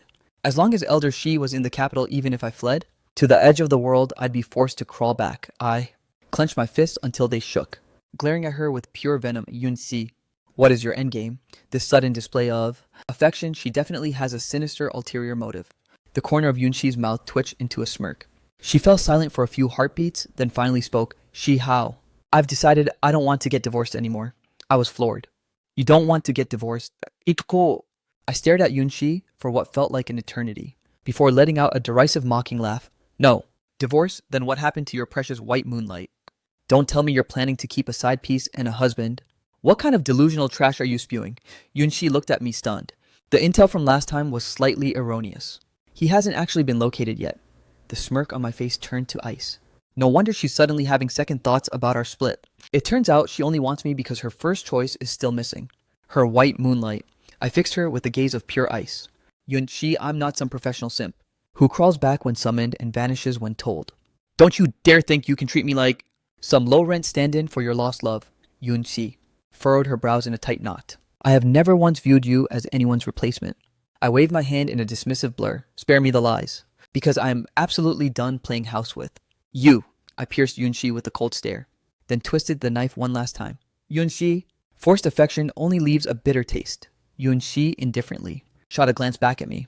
Bitter or sweet, you're going to have to swallow it to find out. I was genuinely stunned into silence. A surge of suffocating frustration bubbled up in my chest. How did I never notice before that this woman could be such a manipulative rogue and so damnably headstrong? Sensing I was ready to fire back, Yunxi abruptly cut me off. Show how my intentions aren't complicated. If you want your grandfather to remain unharmed, Izo, threatening Grandpa again, fine Yunxi, you win this round. If you're so desperate to stay married, then let's play. At worst, we'll just live double lives. Who's going to blink first? As far as I'm concerned, Yun. C is just entertaining a passing whim, finding me intriguing. If I keep resisting her, her obsession will only spiral, and her need to conquer me will intensify. If I just revert to being the obedient puppy I was, she'll likely get bored and discard me in no time. Resolved to this plan, I didn't waste another breath. Yunxi checked the time on her wrist. Starving need me to bring you something? I shook my head. I'm not hungry, I just want to be left alone. With that, I turned away and shut my eyes to feign sleep. Yun. Sa ignored my dismissal and pivoted toward the door. The moment she reached the ground floor, she suddenly heard my phone ringing on the coffee table. Erupt into a ring. Yunxi snatched it up and saw the caller ID. Blaring those three names Liu Baqi, Yunqi's knuckles turned white as she gripped the device, a lethal chilling aura radiating from her as she pressed answer. The desperate voice on the other end pleaded, "Shihao, I'm at the nursing facility, but I can't find a trace of you." "Where are you, Shihao? Talk to me." Yunqi's voice sliced through the air like a blade. "Shihao is currently with me, Liu Baqi." On the other end went silent, then shrieked, "Yun, is that you, absolute viper? Where the hell have you taken Shihao?" Yunqi's tone remained chillingly flat. "Shihao is legally my husband, so naturally he belongs by my side, Liu Ba." She instantly fired back, "Yunqi, have you no shame? Do I need to remind you that you're divorced, you're the one who dumped him?" Yunqi hesitated for a beat, her voice turning razor sharp. "So what? As long as those papers aren't finalized, Shihao is still mine, Liu Baqi. Consider this your only warning, stay away from my husband." Without giving Liu Baqi a single second to retaliate, Yunqi cut the line. At that precise moment, Yang Qi stepped forward. "Miss, the corrupted security footage from the Shi Manor has been fully recovered. I've already transferred the file to your device." Upon hearing this, Yunqi frantically unlocked her phone. She quickly spotted the clip of me exiting the premises. The timestamp read exactly 5:36 a.m. As for the intentionally wiped footage of the second floor corridor, Yunqi opened the file and watched Lin Xiaojian sneaking into the bedroom. The camera log showed the time was 5:56 a.m. Yunqi compared the two timestamps, the realization hitting her like a lightning bolt. When she came to this morning, it was just after 6 a.m., less than an hour after my departure. And Lin Xiaojian hadn't entered until after I was gone, which means the one in her bed last night was me. Yunqi tried to piece together the hazy fragments of the night, and blurred memories finally began to crystallize. She remembered now it was definitely Shihao. The man she shared that night with was undeniably me. She had completely, utterly misjudged me. Yunqi glanced toward the stairs, her eyes shimmering with guilt. Why didn't he offer even a shred of an explanation? Is it because I simply don't matter to him anymore? Am I so irrelevant that he didn't even think I was worth the truth? Yang Qi noticed Yunqi's distant stare and added, "Also, Miss, our operatives have concluded the probe. Shu Shuo Nian was the one who supplied the drug to Lin Xiaojian. He personally ensured your tea was spiked. The individual Shu Shuo Nian handed over earlier is nothing more than a pathetic scapegoat." Yunqi closed the video. Her expression turned lethal as she issued a cold directive. "Sever every single tie with the Shah family immediately. Every associate under our thumb must terminate their contracts as well." "Understood." Noticing the hour and realizing I was still running on empty, she barked out more orders to a nearby servant, demanding a nourishing bowl of porridge, along with 2 light sides, be brought to the suite. Yunqi hadn't even finished her sentence when a frantic cry echoed from the second floor. "Miss Yun!" Mr. Shi took a leap of faith out the window and bolted. "Yun!" He stormed into my bedroom to confirm the news. There wasn't a single trace of me remaining. I had already vanished from Yunqi's private estate and rendezvoused with Liu Baqi, who was coming to my rescue. Upon hearing that Yunqi had basically abducted Elder Shi and used him to blackmail me into halting the divorce, Liu Baqi was absolutely livid. "Shy, how if she won't play fair?" Liu Baqi made a sharp throat-cutting gesture, then just take her out. Honestly, turning a wife into a widow is a clean way to solve your problem. Yunqi did pull me from the brink of death once. Taking her life wouldn't be very honorable. Liu Baqi rolled her eyes at my stubbornness. "I'm just trolling. You're such a cold-blooded wolf in sheep's clothing. Since when did you become a saint? Seriously, Shihao I suspect you've actually caught real feelings for her. You're just too scared to let go, aren't you?" I remained silent, though I loathed the truth. Deep down, I was self-aware. While my mind was a blank slate, I was obsessed with Yun. See, even with my memories restored, the embers of that love still burned. Seeing me go quiet, Liu Baqi pressed on. "Shihao, I have to keep it real. Yun, Gi and sharks like us simply inhabit different universes." I cut her off before she could finish. "Spare me the lecture. I'm well aware. Because I know the score, I refuse to stay. Entangled in her web, I need this divorce to be final." Fueled by pure agitation, I returned to the hotel to swap clothes before hitting the streets. I needed to vent this pent-up rage. Yunqi had already pinned my location. She arrived just in time to witness me stepping out and sliding into the cockpit of a roaring supercar. Yunqi immediately signaled her driver to shadow my exhaust. 30 minutes later, I screeched to a halt in front of a deceptive, unassuming bar. Yun. She squinted at the neon signage. The moment she saw me disappear inside Yun, she scrambled to follow my lead. High Street is the legendary nightlife hub of Jin City, but buried beneath the surface was a brutal underground fighting arena. The gateway was that deceptive rundown bar. Yun. She shoved the door open and a pungent wave of cheap liquor assaulted her. It was now 3 a.m., and the bar was in its peak state of anarchy. On the dance floor, a sea of bodies was wilding out. Under dim strobing lights, while heavy metal thundered at ear-shattering decibels, Yunqi scanned the chaos. but couldn't find a single trace of me. What's your poison, miss? A waiter eyed the high-class girl who just wandered in. Before stalking toward her, Yunxi remained silent, pulling a transparent VIP card from her bag and thrusting it at him. The staffer took one look and hurried to the bar to authenticate the encrypted code, then returned it with newfound respect. Follow me to the elevator. You're heading to basement 3. Once the doors open, pivot left, then head straight. Yunxi gave a curt nod and stepped in.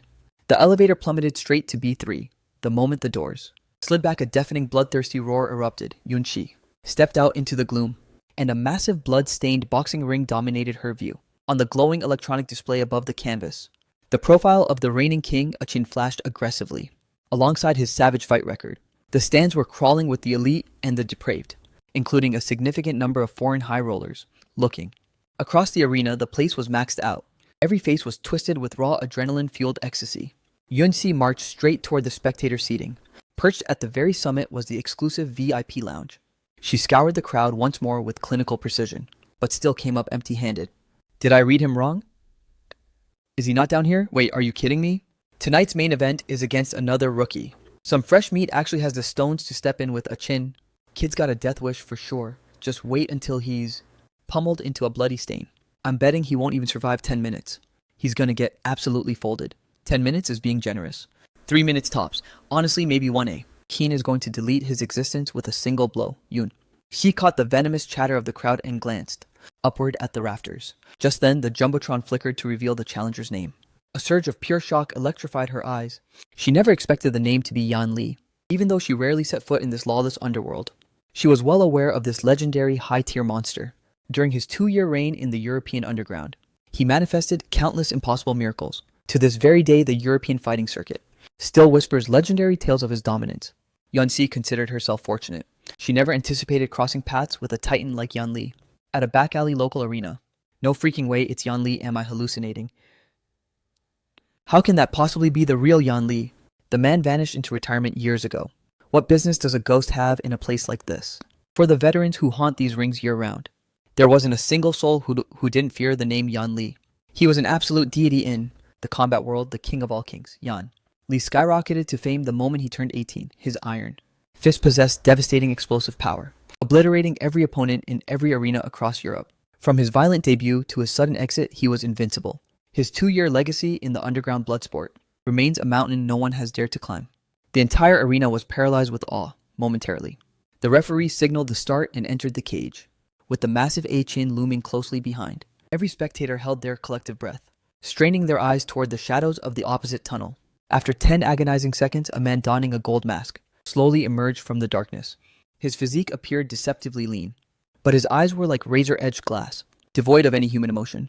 The stadium erupted. The Jumbotron above the ring flickered as the betting pool for the slaughterhouse match went haywire. From a few hundred million, it skyrocketed to tens of billions, and the figures were still spiraling upward.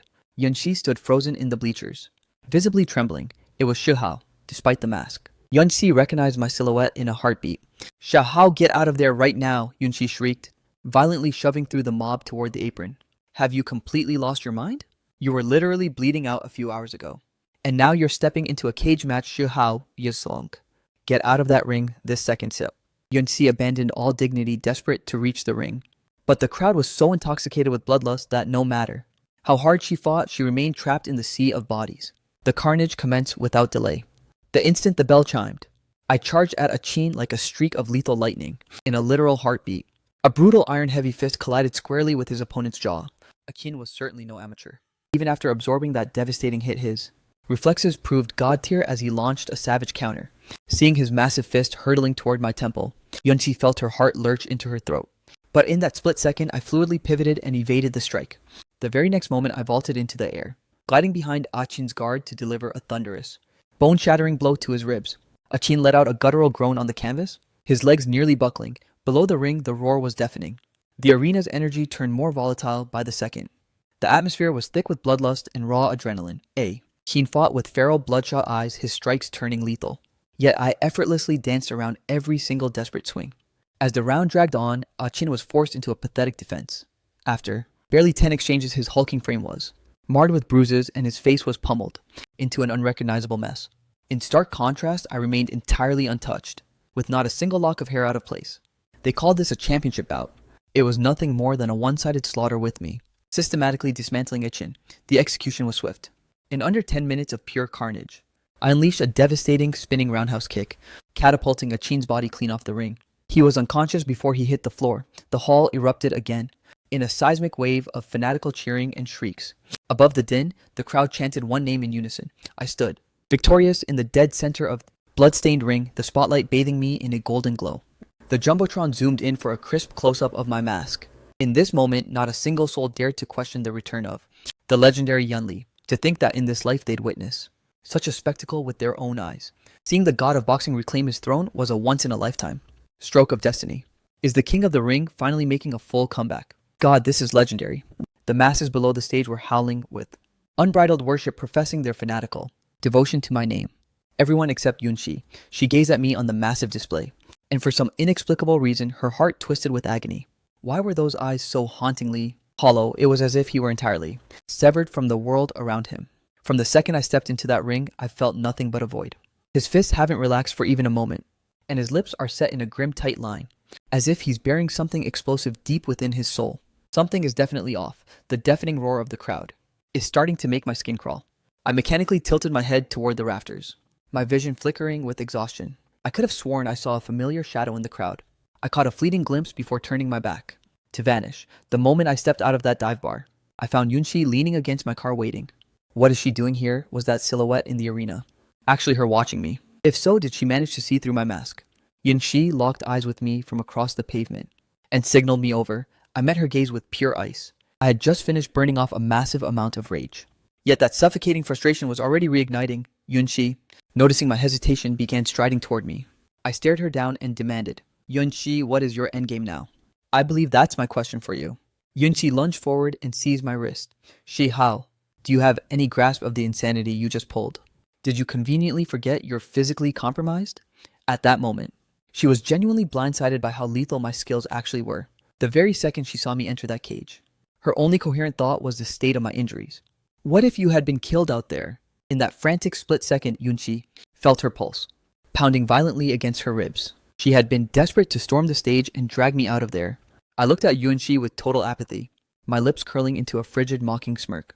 If you hadn't brought it up, I wouldn't have even noticed. Yunxi ground her teeth so hard they nearly cracked. A ball of fury was lodged in her throat, suffocating her with unspoken words. She was beyond exasperated. Shi Hao, let me remind you, your grandfather's life is still a chip on my table. A lethal flash of murderous intent crossed my eyes. I clenched my jaw and spat out 3 venomous words. You absolute monster. I was seconds away from losing it. Get in, Yunxi commanded. Ripping the car door open, I shot her a look of pure loathing, then forced myself inside. Yunxi took the wheel, stealing glances at me while I feigned unconsciousness, her eyes burning with suspicion and wonder. Show Hao, exactly how many masks are you wearing? She suddenly blurted out, the disgraced heir of the Shi family. Shi Hao is your public face, yet the savage king of the ring. The legendary Yun Li is also you. Just how many secrets is this man hiding? I snapped my eyes open, my gaze piercing and laced with hostility as a mocking smirk played on my lips. Yunxi stole a glance. Whenever you're ready to come clean up, I'm ready to listen. By the time we pulled back into Yunxi's estate, the first light of dawn was bleeding through the sky. The gash on my forehead had predictably split open again, so I cleaned the mess myself and downed a couple of anti-inflammatory tabs. After picking at some breakfast, restless and bored, I flicked on the television. I stumbled right into a live interview with Shinan and Jiang. Shen Jiao murmured, Mr. She, the word on the street is that after your nuptials, your family empires will forge an even tighter alliance. Would you care to spill some tea on which industry you'll be dominating next?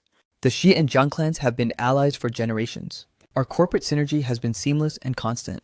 With our families finally uniting through this marriage, our strategic partnership will inevitably become far more formidable. Rumors are even swirling about a potential mega merger. Shernan reached out and delicately grasped Jiang Shenjiao's hand. To be honest, I'm still in the dark about the specifics. Those details are being hammered out by my father and Uncle Jiang. At that moment, Jiang Shenjiao interjected with a coy smile. All will be revealed on the big day. Lady Jiang saw. Netizens are speculating that you're only marrying Mr. She to satisfy a stale marriage contract with his family. The rumors claim your heart still belongs to the late Shi Hao. Is there any truth to that? At the mere mention of my name, Shi Hao, Jiang Shenjiao's expression instantly soured. I have only ever looked at Shi Hao as an older brother. That previous arrangement with him was purely the result of family pressure. We actually intended to scrap the engagement once he reached maturity. It's a tragedy that fate took him so prematurely. Sri Nan, standing at her side, somberly bowed his head, putting on a masterclass of fake grief. My cousin's end was truly pathetic. After that pathetic display, Shari, Nan turned toward his fiancée with a staged, soulful, "Look, the union between Shenzhou and myself isn't tainted by corporate greed or business interests. I've been head over heels for Shenzhou since day one. Our union is built on nothing but pure, genuine love."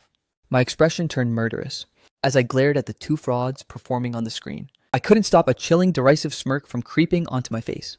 Genuine love, my foot, it appears that Zhang Shenzhou has developed a convenient case of amnesia regarding how she used to thirst after me, even if I never reciprocated those feelings. We were officially betrothed for heaven's sake. Listening to her spin this narrative makes it sound like I was some pathetic stalker obsessed with her. I honestly can't swallow this level of audacity. Coincidentally, I'm dying to see just how deep this supposed love between Shenzhou and Shunan actually runs. While I was plotting my next move, an unfamiliar voice drifted in from the entrance. "The name's Lin Xiaojian, a close friend of Yun. See, do me a favor and let her know. I'm waiting in the lounge." I scowled. Lin Xiaojian. The name clicked Shinan's cousin, the bottom feeder. I glanced over to see a servant, escorting a man draped in obnoxious high-end designer gear. Lin Xiaojian didn't have a clue who I was, and he definitely wasn't prepared to see another man. Making himself at home in Yunqi's private sanctuary, taking in the sight of my casual loungewear, his smug expression instantly soured. "Who the hell do you think you are?" Lin Xiaojian barked, pointing a finger at me. The servant quickly stepped in to clarify. "This gentleman is Miss Yunqi's husband." Lin Xiaojian's jaw practically hit the floor. What, this guy is Yunqi's mystery husband? If the grapevine was to be believed, wasn't Yunqi's secret spouse supposed to be some hideous troll? But the man standing right there was anything but an eyesore. "So you're the one Yunqi was stuck with." Lin Xiaojian smoothed out his shocked features, reforming his polished smile into a mask of pure condescension. Actually, ex-husband is probably the more accurate term, right? He'd already received the intel from his capital connections that Yunqi and her nobody of a husband had officially initiated divorce proceedings. He wasn't about to be intimidated by a man Yunqi had already discarded. Lin Xiaojian's eyes flickered with even more elitist arrogance. "Yunqi the Enigma is done with you. Why are you still shamelessly loitering in her house?" I feigned a look of distress and let out a weary sigh. "Who says I'm the one desperately clinging to her?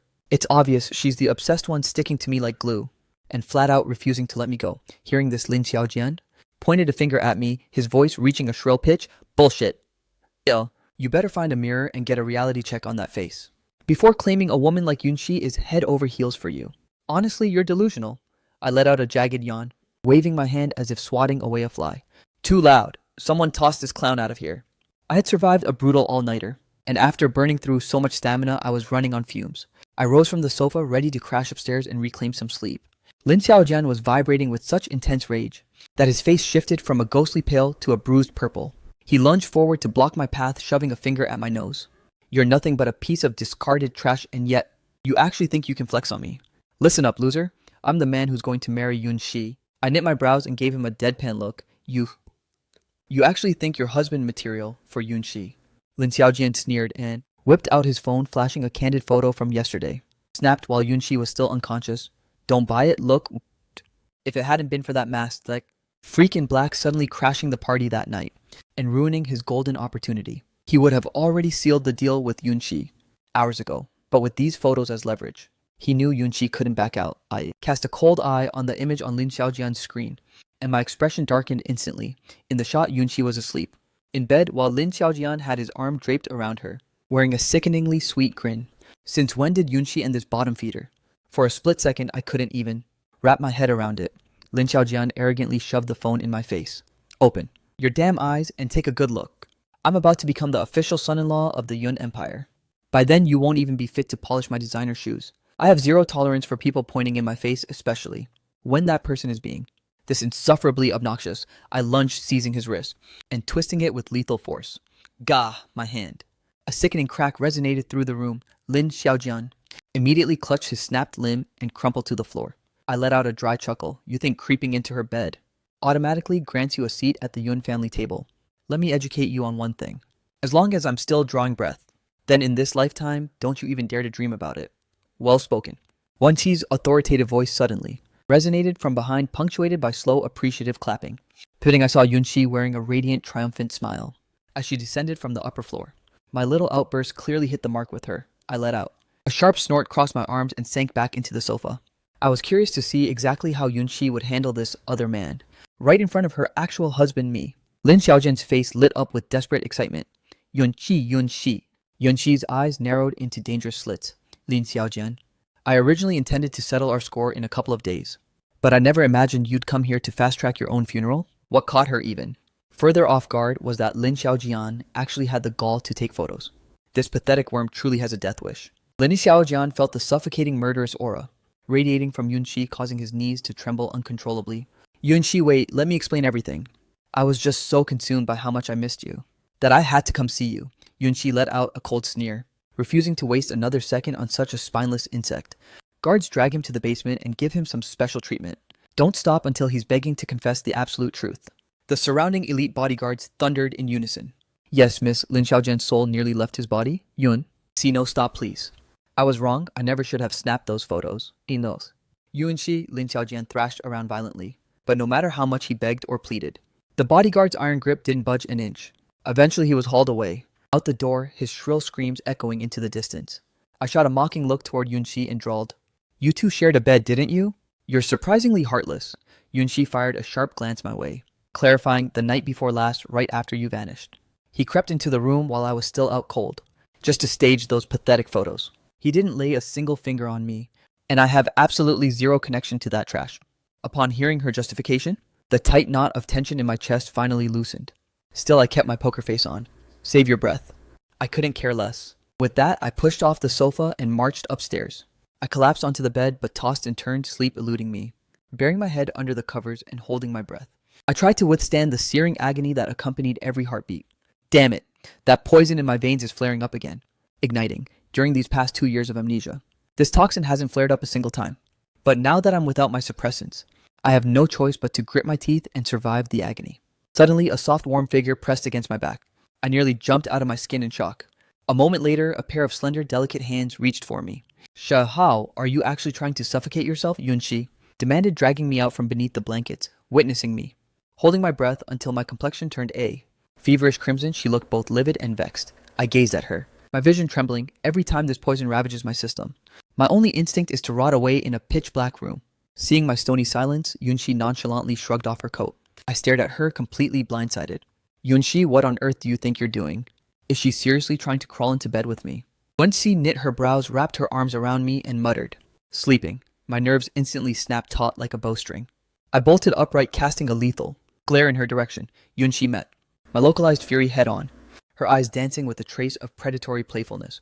Her fingertips, whether by accident or design, trailed across my chest. "If sleep isn't on your agenda, we could always find something else to occupy our time." Pausing for dramatic effect, she gently stroked my cheek. Perhaps a repeat of the other night. I froze, hissing, "Have you lost your mind?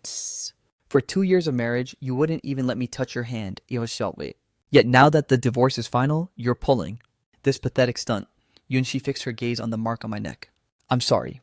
Yesterday morning, when I regained consciousness at the Shah estate, you were nowhere to be found. On top of that, my mind was a total fog. So the events of the previous night were a complete blur. I assumed you had abandoned me to chase after Liuba, Qi, but I've reviewed the security footage. You didn't step foot out of here until this morning." I cut her off. "We're both adults with needs. It was purely transactional." Yunxi scowled.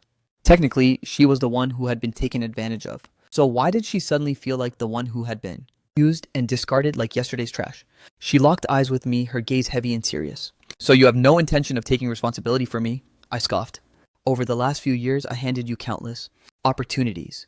You're the one who threw them all away. It's a bit late for a change of heart now." Yunxi studied me with a look of profound realization. "Last night, the aura I radiated felt hauntingly, terrifyingly familiar." She was desperate to confirm her suspicions. I let out a tired sigh, whipped out my phone, and got ready to initiate a transfer. "Just name your price. How much will it take to settle this, Yun?" She's brow furrowed. Did he seriously just try to pay her off? I pressed on. 50,000, 100,000, Kiao. "Is 200,000 enough?" Seeing Yunxi's face cloud over in silence, I purposefully twisted my expression into one of pure disdain. "Even the top-tier models in the capital don't charge more than 100,000 for a single night. Don't tell me you think 200,000 is an insult, Yun." C finally hit her breaking point. He actually had the audacity to treat her like some common escort. This man has developed a terrifying talent for getting under her skin. I cast a cold look her way. Fine if you don't want the cash that's on you. But don't expect me to play house. I'm not taking the fall. Currently, every time my eyes land on her, my blood starts to boil. I simply turned my back to her to cut off the visual and maintain my fading composure. Yun. She stood there in silence, staring at my broad back. That overwhelming sense of deja vu was only growing stronger. Hours seemed to bleed away, and judging by my rhythmic, steady breathing, she concluded that I had finally drifted into a deep slumber. Yunsi had one final thing she needed to verify. She delicately lifted the hem of my shirt, exposing my bare skin. She scanned every inch of my back, a flicker of crushing disappointment washing over her features. Deep down, she let out a hollow, silent sigh, even though the raw energy I radiated. The other night was a mirror image of that fateful night 5 years ago. At the end of the day, I wasn't the man she sought. The signature tattoo was missing from my back. Yunchi gently smoothed my shirt back down her icy, yet stunning eyes, tracing my silhouette with a storm of emotions. A heartbeat later, she leaned in and very softly embraced me, pressing a lingering kiss against my neck. It's fine. If it's not you, then it's just not meant to be. At that exact moment, I instinctively shifted. Rolling over to tuck myself snugly into her embrace, she nestled against me as I remained lost in a heavy sleep. It was nearly impossible to connect this peaceful man to the beastly Yan Li who possessed such frightening, explosive lethality. Yunshi studied my sharp, handsome features, her pulse racing out of control. Feeling the heat rush to her cheeks, she scrambled to take a freezing shower. Emerging from the steam of the bath, Sai was tempted to crawl back in and lie with me a while longer. Suddenly, a chaotic roar of shouting erupted from the ground floor. Yunchi hurried out onto the balcony only to find Liu Baqi heading 2 squads of elite black-clad enforcers, completely swarming the villa's main entrance. Yunchi, get your pathetic ass out here right now. Liu Baqi had dragged herself out of bed at dawn, only to find my hotel room empty. After scrubbing the security footage, she realized I'd bolted to the underground arena in the dead of night. Having been by my side for nearly 8 years, Liu Baqi could read me like a book. The fact that I'd sneaked off for a cage match last night was a dead giveaway that my condition was spiraling again. Liu Baqi tried to reach me, but I wasn't picking up. She tracked the street cams outside the dive bar and discovered that I had been hauled away by Yunshi. Livid and skipping breakfast, Liu Baqi instantly mobilized her squad to storm Yunshi's estate. Yunshi, quit hiding like a coward. I know you're lurking in there. Surrender, Shu Hao, this instant, or I'm smashing my way in. The divorce is final, yet you're still shamelessly thirsty for him. Where is your dignity? Liu Baqi shrieked until her throat was raw. Before Yunshi finally emerged from the mansion, Liu Baqi instantly lunged toward the perimeter. He's currently resting. And who exactly gave you permission to call him? Shi Hao. Liu Baqi fired a lethal glare at Yunshi, suddenly clocking that she was dressed in nothing but pajamas. She claimed Shi Hao was still in bed. Did that imply they just spent the night together? Liu Baqi gnashed her teeth in a fit of pure unadulterated rage. If it weren't for the reinforced steel gate separating them, Liu Baqi would have already torn her, limb from limb. Yunshi, don't think exploiting old man Shi is enough to keep Shi Hao on a leash. He's not the type to bow down to your petty threats. Liu Baqi crossed her arms defiantly, radiating absolute unshakable confidence. This sham of a marriage is destined to crash and burn. Yunshi's face clouded over, her gaze turning dangerously cold. Sensing she'd struck a nerve, Liu Baqi whipped a pen and a checkbook from her designer bag. Why don't you just name your price cut? How much will it cost to get you to exit Shi Hao's life for good? Wenxi let out a derisive sneer. Did she look like she was hurting for cash? Why is everyone so obsessed with throwing money in her face today? When Yunshi met her with stony silence, Liu Baqi pressed on. Right, I forgot you're already swimming in gold. How about this? I'll hand over a literal diamond mine. That's an asset you can't just buy, no matter how rich you are. Yunshi, I'm not done with you. Don't you dare walk away. Yunshi simply tuned out Liu Baqi's screaming from outside the gates. Stepping back inside, she immediately dialed Liu Ruyan at Victor Corp. Mere moments later, Liu Baqi's phone buzzed with a call from her older sister. Say what? I need to extract immediately. Fine, I'm pulling out now. After hanging up, Liu Baqi fired off a quick text to me, explaining she had a critical situation to neutralize, then promptly mobilized her squad toward the airport. Yunchi stood on the balcony, swirling a glass of wine, watching Liu Baqi's frantic retreat, her crimson lips curled into a triumphant, subtle smirk. I spent the next 48 hours recovering at Yunshi's villa. 48 hours later, the long-awaited wedding of Jiang Shenjiao and Shunan finally dawned. Shunan and Jiang Shenjiao were the golden heirs apparent of their legendary clans, a literal modern-day fairy tale of a prince and princess. The ultimate power couple, the grand stage. For this union was the most opulent high-end venue, in Jincheng, the prestigious Bixi Mountain Villa. Every single individual in attendance was either a scion of a blue-blooded dynasty, or a titan of the global business and political spheres. The entire affair was a masterclass in extreme pomp and extravagance.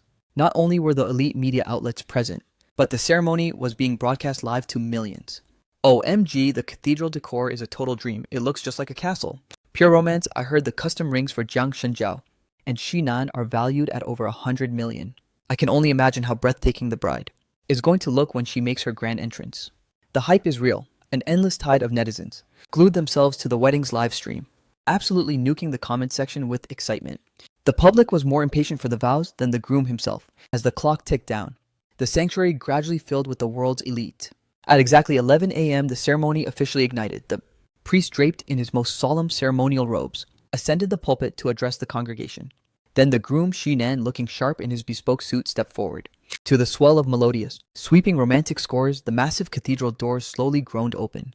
Jiang Shenjiao, shimmering in a white gown encrusted with rare high-end diamonds, stood framed in the light, radiating elegance and nobility. Her beauty was enough to make anyone's heart stop. Shinan beamed as his gaze locked onto Jiang Shenjiao's. His ego swelled with absolute satisfaction after years of waiting. Today, he finally secured his prize and was taking Shenjiao home.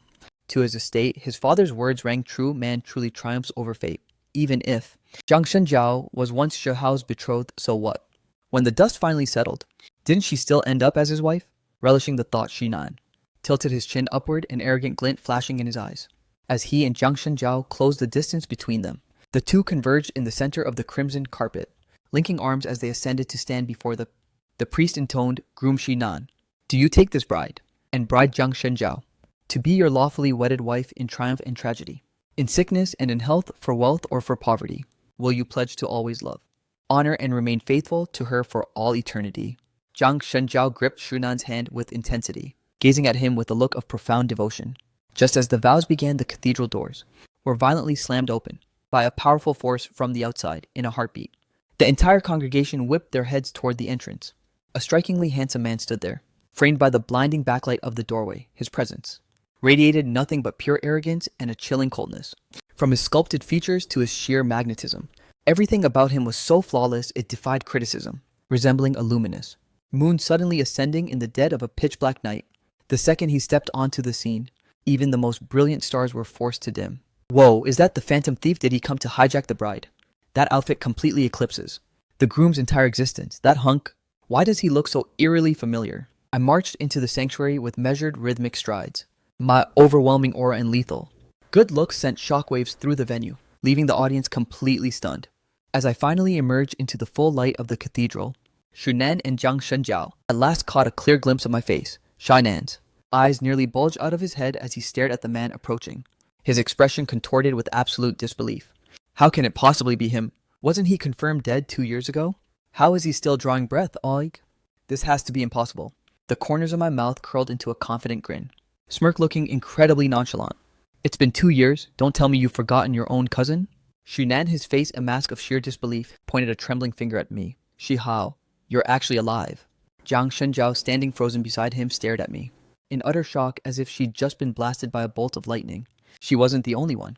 Every member of the Jiang family in the vicinity looked absolutely mortified. I flashed a mocking grin. The fact that I'm still breathing is quite the letdown, isn't it? With those words, I turned my attention toward the distinguished guest. Greetings, everyone. I am the rightful eldest grandson of the Shi family. 2 years ago, I was sidelined by a brutal assassination attempt. I'm not sure which coward spread the rumors of my demise, but I have officially returned, simply to serve notice to the world that the one and only heir to the Shi dynasty, Shihao, is very much alive. Shu Shuamian, standing close by, turned deathly pale and glared at me, nearly grinding his teeth into powder. If I wasn't in a grave, the throne of the Shi family heir would never belong to him. He drew a sharp breath, smothering the shock and fury boiling in his heart, and stood up with a sickeningly fake expression. Xiaohao, it's a miracle that you've survived. You can't imagine how devastated your second uncle was. 2 years ago, when the news of your passing reached me, I shot him a piercing, indifferent look. Is that a fact? Eeg. I never realized second uncle harbored such deep affection for me. Shushwamian forced a stiff smile and reached out toward me. You are my own blood. Of course, your well-being is my priority. However, today is your cousin's and Shenjiao's momentous day.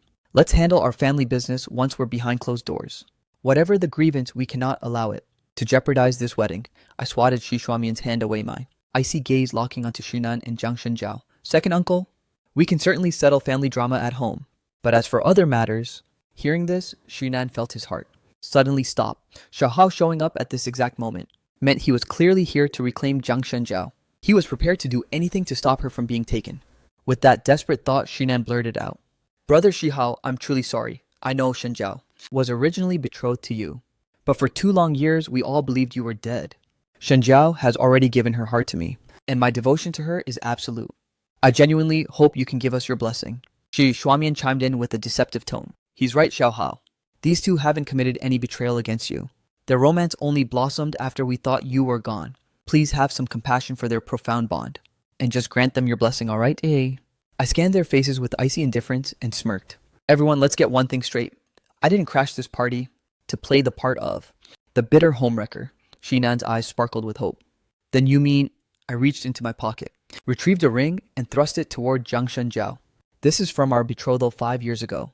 The heirloom your Zhang family used to bind us. Since you and Shinan are supposedly soulmates, then our engagement is officially null and void.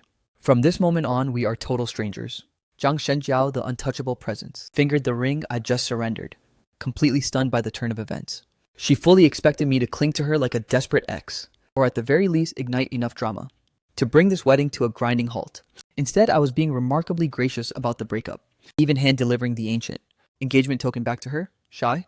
Nan looked at me, seemingly touched by my mercy. "Brother Shihao, I'm in your debt." Shishuamian wore a mask of sickening hypocrisy. "I knew you were a rational man. Come take your seat at the banquet." "Not so fast," I barked, cutting him off, my gaze shifting toward the Jiang family entourage, looming on the sidelines. "Mr. Jiang, since the pact between me and Zhang Shenjiao is dead, then the strategic alliance between our two empires no longer has a reason to exist. And regarding that engagement 5 years ago, the $1 billion dowry gifted to the Zhangs as a wedding tribute, I expect a full refund within 7 days."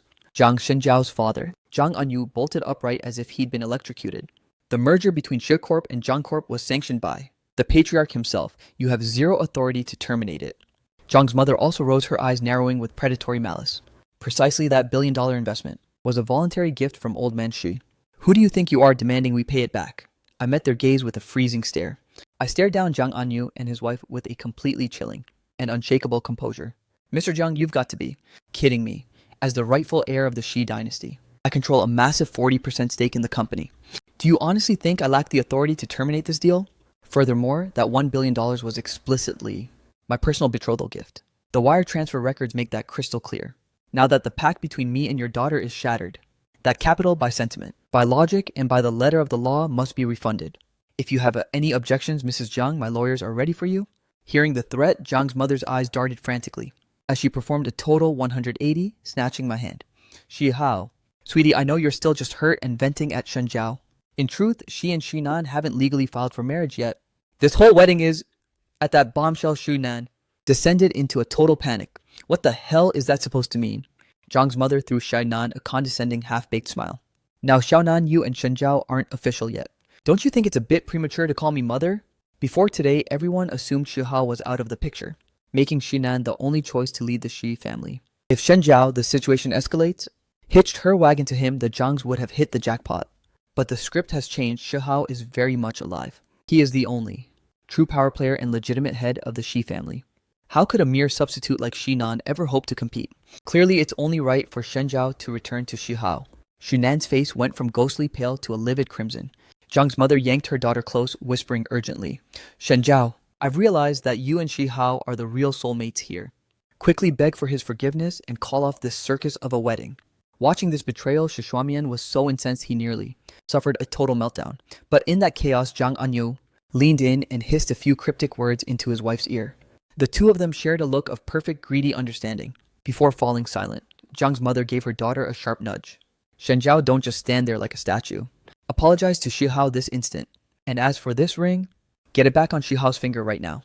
Zhang Shenjiao shot a fleeting glance at the devastated Shinan, secretly running the cold, hard numbers in her head. Sure, she had a soft spot for Shinan, but if he wasn't the crown prince of the Shi family, then his charm was basically non-existent. Zhang Shenjiao ruthlessly weighed her future in her heart.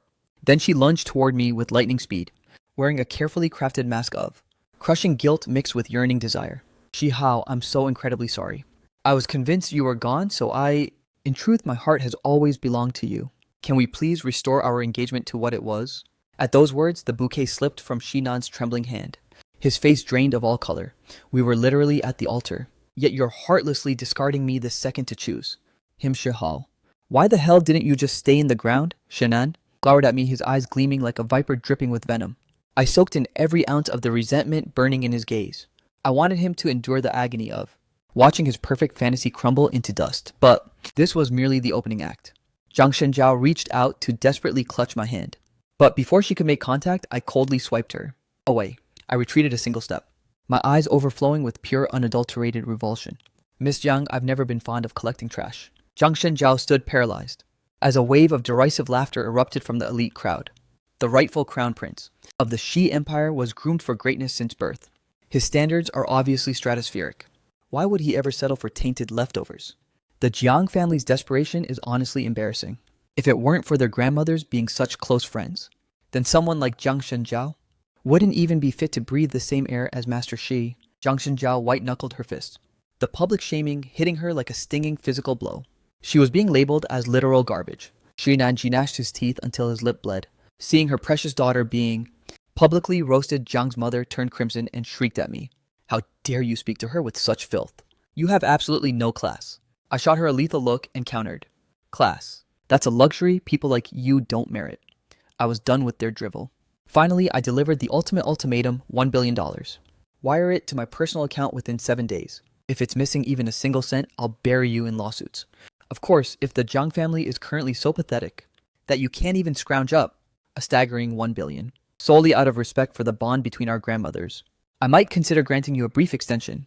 Zhang Anyu stood paralyzed, his visceral hatred for me spiking to a lethal degree. If he publicly confessed that the Jiang family couldn't liquidate $1 billion on command, then within 72 hours, every major corporate entity currently allied with the Jiangs would immediately withdraw their capital and terminate their contracts. He couldn't risk this turning into a total financial apocalypse. After a frantic moment of mental gymnastics, Zhang Anyu finally forced himself to speak. The Jiang family has always maintained its integrity. We aren't scavengers, rest assured. Within the span of 1 week, that $1 billion will be wired directly to your account. I gave a satisfied nod. With so many high-profile witnesses present, I was positive Jiang An, you wouldn't dare ghost me on this debt. Then I'll stop crashing this lovely wedding ceremony. Do continue. I threw a cold mocking glance at Shi Shuamian. Second uncle, report back to the Shi mansion the second you're finished. We still have some very messy family business to resolve. With that final jab, I turned on my heel and walked out. Shinan was so consumed by fury he blacked out and collapsed on the spot. As I exited the cathedral, a matte black supercar, the epitome of stealth luxury, screeched to a halt right before me. The tinted glass slid down, unveiling Yunqi's razor-sharp and breathtakingly cold features. Are you seriously letting those snakes off that easy, even though she hadn't stepped foot inside? Every bit of the drama that just unfolded had been witnessed by her via the viral live stream. I let a faint, dangerous smile play on my lips. Do I strike you as someone with a bleeding heart? Yoon. See, was clearly vibing with my ruthless and dominant energy. What's the next move? I'm your chauffeur. That won't be necessary. I wasn't ready for the world to start connecting the dots between me and Yunqi. Right at that second, a beastly Land Rover tore toward us like a lightning bolt, with a deafening screech. The vehicle pulled a precision stop inches from Yunqi's car. The door swung open, and from the cockpit, a man with rugged, sharp features and a military buzz cut emerged. He looked to be a seasoned veteran in his early 30s. Yunqi stared at that familiar face, a flicker of genuine shock darting through her eyes. This man, just who is he? She recognized him as the powerhouse chairman of Count Security Group in the States. Xie. He held a far more lethal title as the Shadow Kingpin of North America's most formidable mercenary syndicate. Half a decade ago, in the trenches of South Africa, our paths had crossed for the very first time. Xie descended from the vehicle and stood at attention before me, his face etched with profound respect. Boss, it's been too long, Yun. Xi scrutinized Xie with a piercing, suspicious gaze. This legendary figure actually addressed Shihao as boss. I questioned his presence. Xie responded, Liu Baqi mentioned you were flying solo, so she deployed me here to serve as your tactical backup. Xie held the car door open for me with military precision. Just as I prepared to enter, Yunqi stepped out of her car and seized my hand. See. Tai reacted instantly, shielding me with his massive frame, as his murderous intent surged like an explosion. Stand down. I tapped Xie shoulder. Ease up on the tension. She's not a threat. Xie remained silent. Retreating 2 paces without a word, Yunqi demanded frostily, Exactly what kind of history do you have with this man at Dasid? My composure remained bulletproof. It's exactly what it looks like. He's my subordinate and my trusted ally, Yun. Xi's expression turned even more frigid. She'd just neutralized one rival. only for this mercenary titan to emerge. I finally lost my patience and swatted Yunxi's hand away. Yunxi, don't you have your own empire to run? Can you stop stalking my every move for 5 minutes? The sting of those words felt eerily familiar to Yunxi. It was as if he were echoing a ghost from her own past. I'm not obsessed with you, but regardless of your plans, you're staying at my villa tonight. Yunxi forcibly stifled the fury boiling in her chest, attempting to maintain a facade of level-headedness. She knew that if she tightened her grip too much, it would only trigger my instinct to vanish from her life again. I spared her a fleeting glance and muttered, maybe, with that non-committal answer. I hauled myself into the back of Zitai's beastly ride. The moment the car disappeared around the corner, Yunxi barked an order into her phone. I want eyes on Shi Xuamian immediately, shadow his every move, and double the security detail at the Shi estate. 2 years ago, Shi Xuamian had orchestrated a plot to bury me for good. Now that I've crawled back from the grave, there's no doubt he'll be playing dirty in the shadows. As for Shinan and Jiang Shenjiao's high society wedding, thanks to my uninvited entrance, it had officially devolved into a total irreparable disaster. Shinan collapsed and was whisked away to the emergency room, regaining consciousness a short while later. Shi Hao obliterated my wedding so I'm going to personally end his life. The second he came to Shinan, began screaming profanities like a lunatic. Shi Xuamian gripped his son's shoulder. Xiaonan, have you discarded everything I've taught you? When the stakes are this high, you must maintain absolute composure. How the hell do you expect me to stay calm? Today was meant to be my crowning moment. Shi Xuamian tightened his vice-like grip on his son's hand. Our failure to eliminate him 2 years ago was nothing more than a fluke of luck, and I guarantee his luck has officially run out. A murderous glint flickered within Shi Xuamian's eyes. Xiaonan, ease your mind. This time I'll ensure that Shi Hao ends up in a nameless grave. After pacifying his son Shi Xuamian, stalked out of the hospital suite, Zhang Anyu's entire clan was waiting for him in the corridor. Shi Xuamian leveled a glare at them. Brother Jiang, what kind of twisted game is your family playing? Zhang Anyu narrowed his calculating eyes. Brother Sha, you're a cunning man. Surely you realize Shen Zhao's performance at the wedding was merely a strategic distraction. We are locked in the same sinking ship. Betraying you yields us absolutely zero profit. Shi Xuamian arched a skeptical eyebrow. And your point? The point is, we must meticulously orchestrate the total annihilation of our common enemy. Meanwhile, I stormed the Shi Group headquarters with my legal team to seize back total control of the empire with ruthless, lightning-fast precision. During my 2-year absence, Shi Xuamian had purged the ranks, stuffing every critical position within the firm with his own loyal sycophants. Consequently, the moment I reclaimed the throne, my first order of business was a mass firing. Immediately after I convened an emergency meeting to terminate every alliance with the Jiang Group. Once the dust had settled, I headed back to the Shi estate. The instant I stepped inside, I found Shi Xuamian loitering in the lounge, casually sipping tea.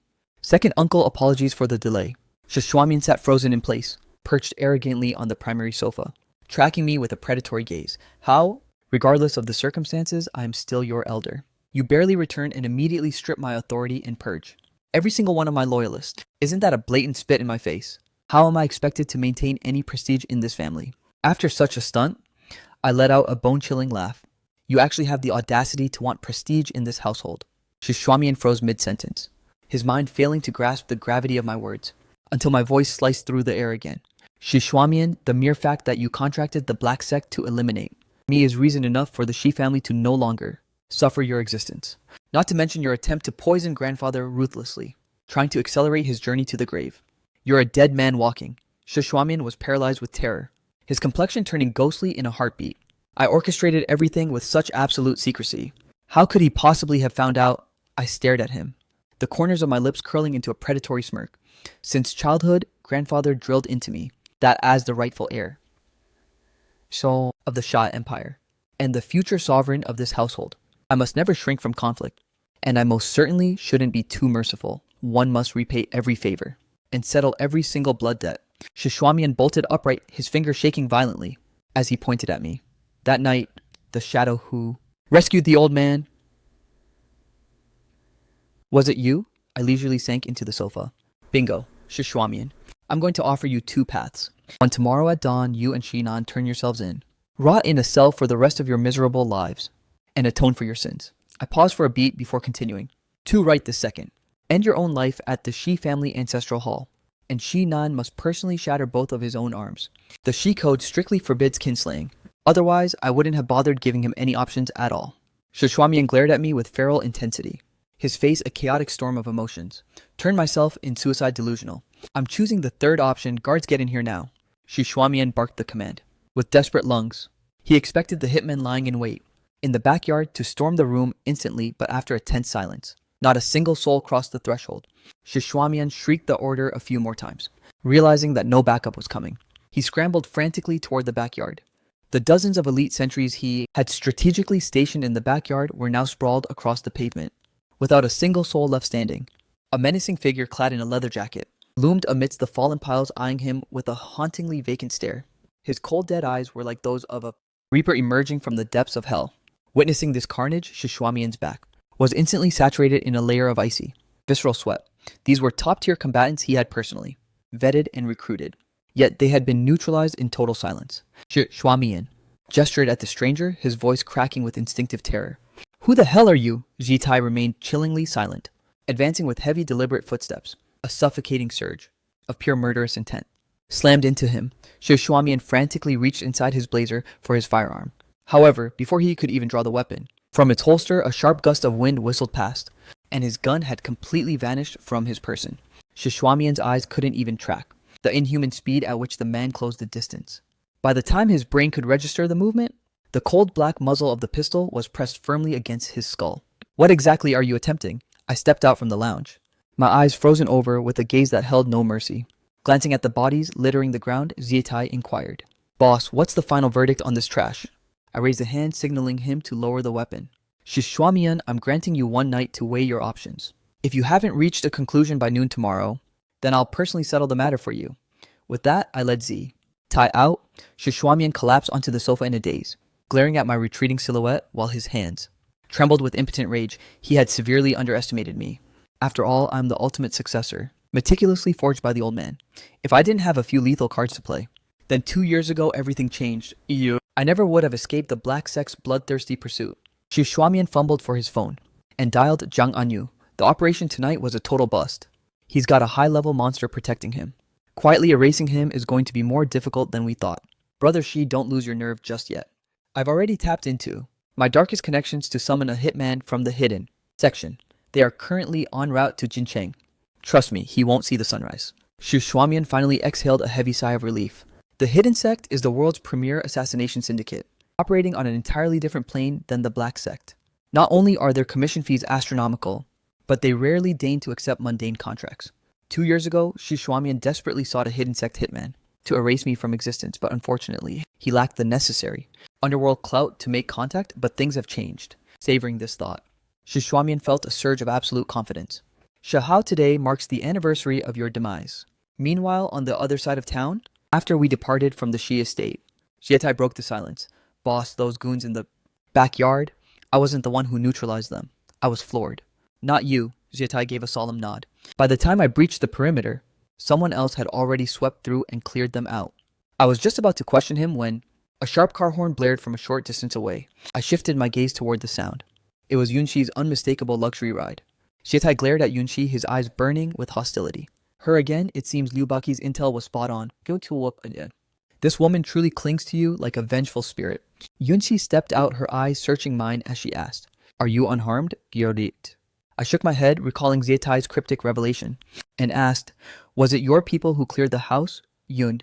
She didn't even flinch. She acknowledged my combat prowess, and knew I had a beast like Zietai as backup. Those low-level thugs posed zero actual threat to me. But as a fail-safe measure, she still ordered a preemptive strike to wipe them out. If she hadn't feared my backlash for overstepping, she would have probably erased Xu Shuamian herself. Let's move out. We're heading home. This time, I didn't offer any resistance. Today has been an absolute drain. I'm simply not in the mood for a power struggle with her. Ah, Tai tailed us from behind. Yunshi's expression instantly soured. "You actually intend to let him sleep under my roof?" I shot her a questioning look. "Got a problem with that, Yunshi?" Scowled, her face screaming that she was beyond reluctant. I immediately reached for the door handle to exit. "If it's such an issue, then just forget it. We'll just crash at a hotel," Yunshi. Slamming the door shut in a huff, she peeled away. Youngki didn't dare hesitate and floored the accelerator. 20 minutes later, I finally arrived, back at Yunshi's lavish villa, and ordered the staff to prep a guest suite for Zietai. Following dinner, Zietai stepped out into the courtyard. It had been 3 long years since our last meeting, so I felt the urge to gauge his current prowess by trading a few high-intensity blows with him. Once she wrapped up her business upstairs, descending just in time to witness Zietai and me mid-clash. The spar was over in a heartbeat. Ultimately, I still managed to overwhelm Zietai, Yun. She offered me a glass of chilled lemonade, while casting a disdainful look at Zietai. I expected the combat prowess of a top-tier mercenary, commander to be somewhat legendary. Seems it's actually quite underwhelming. Zietai leveled a frigid glare at Yunxi. My entire martial foundation was built by the boss. There is zero shame in being bested by the master. Yunxi was visibly floored. You were his mentor. I took a sip of water and gave a subtle knowing nod. Yunxi scrutinized me with intense curiosity, remaining silent for a beat before suddenly speaking up.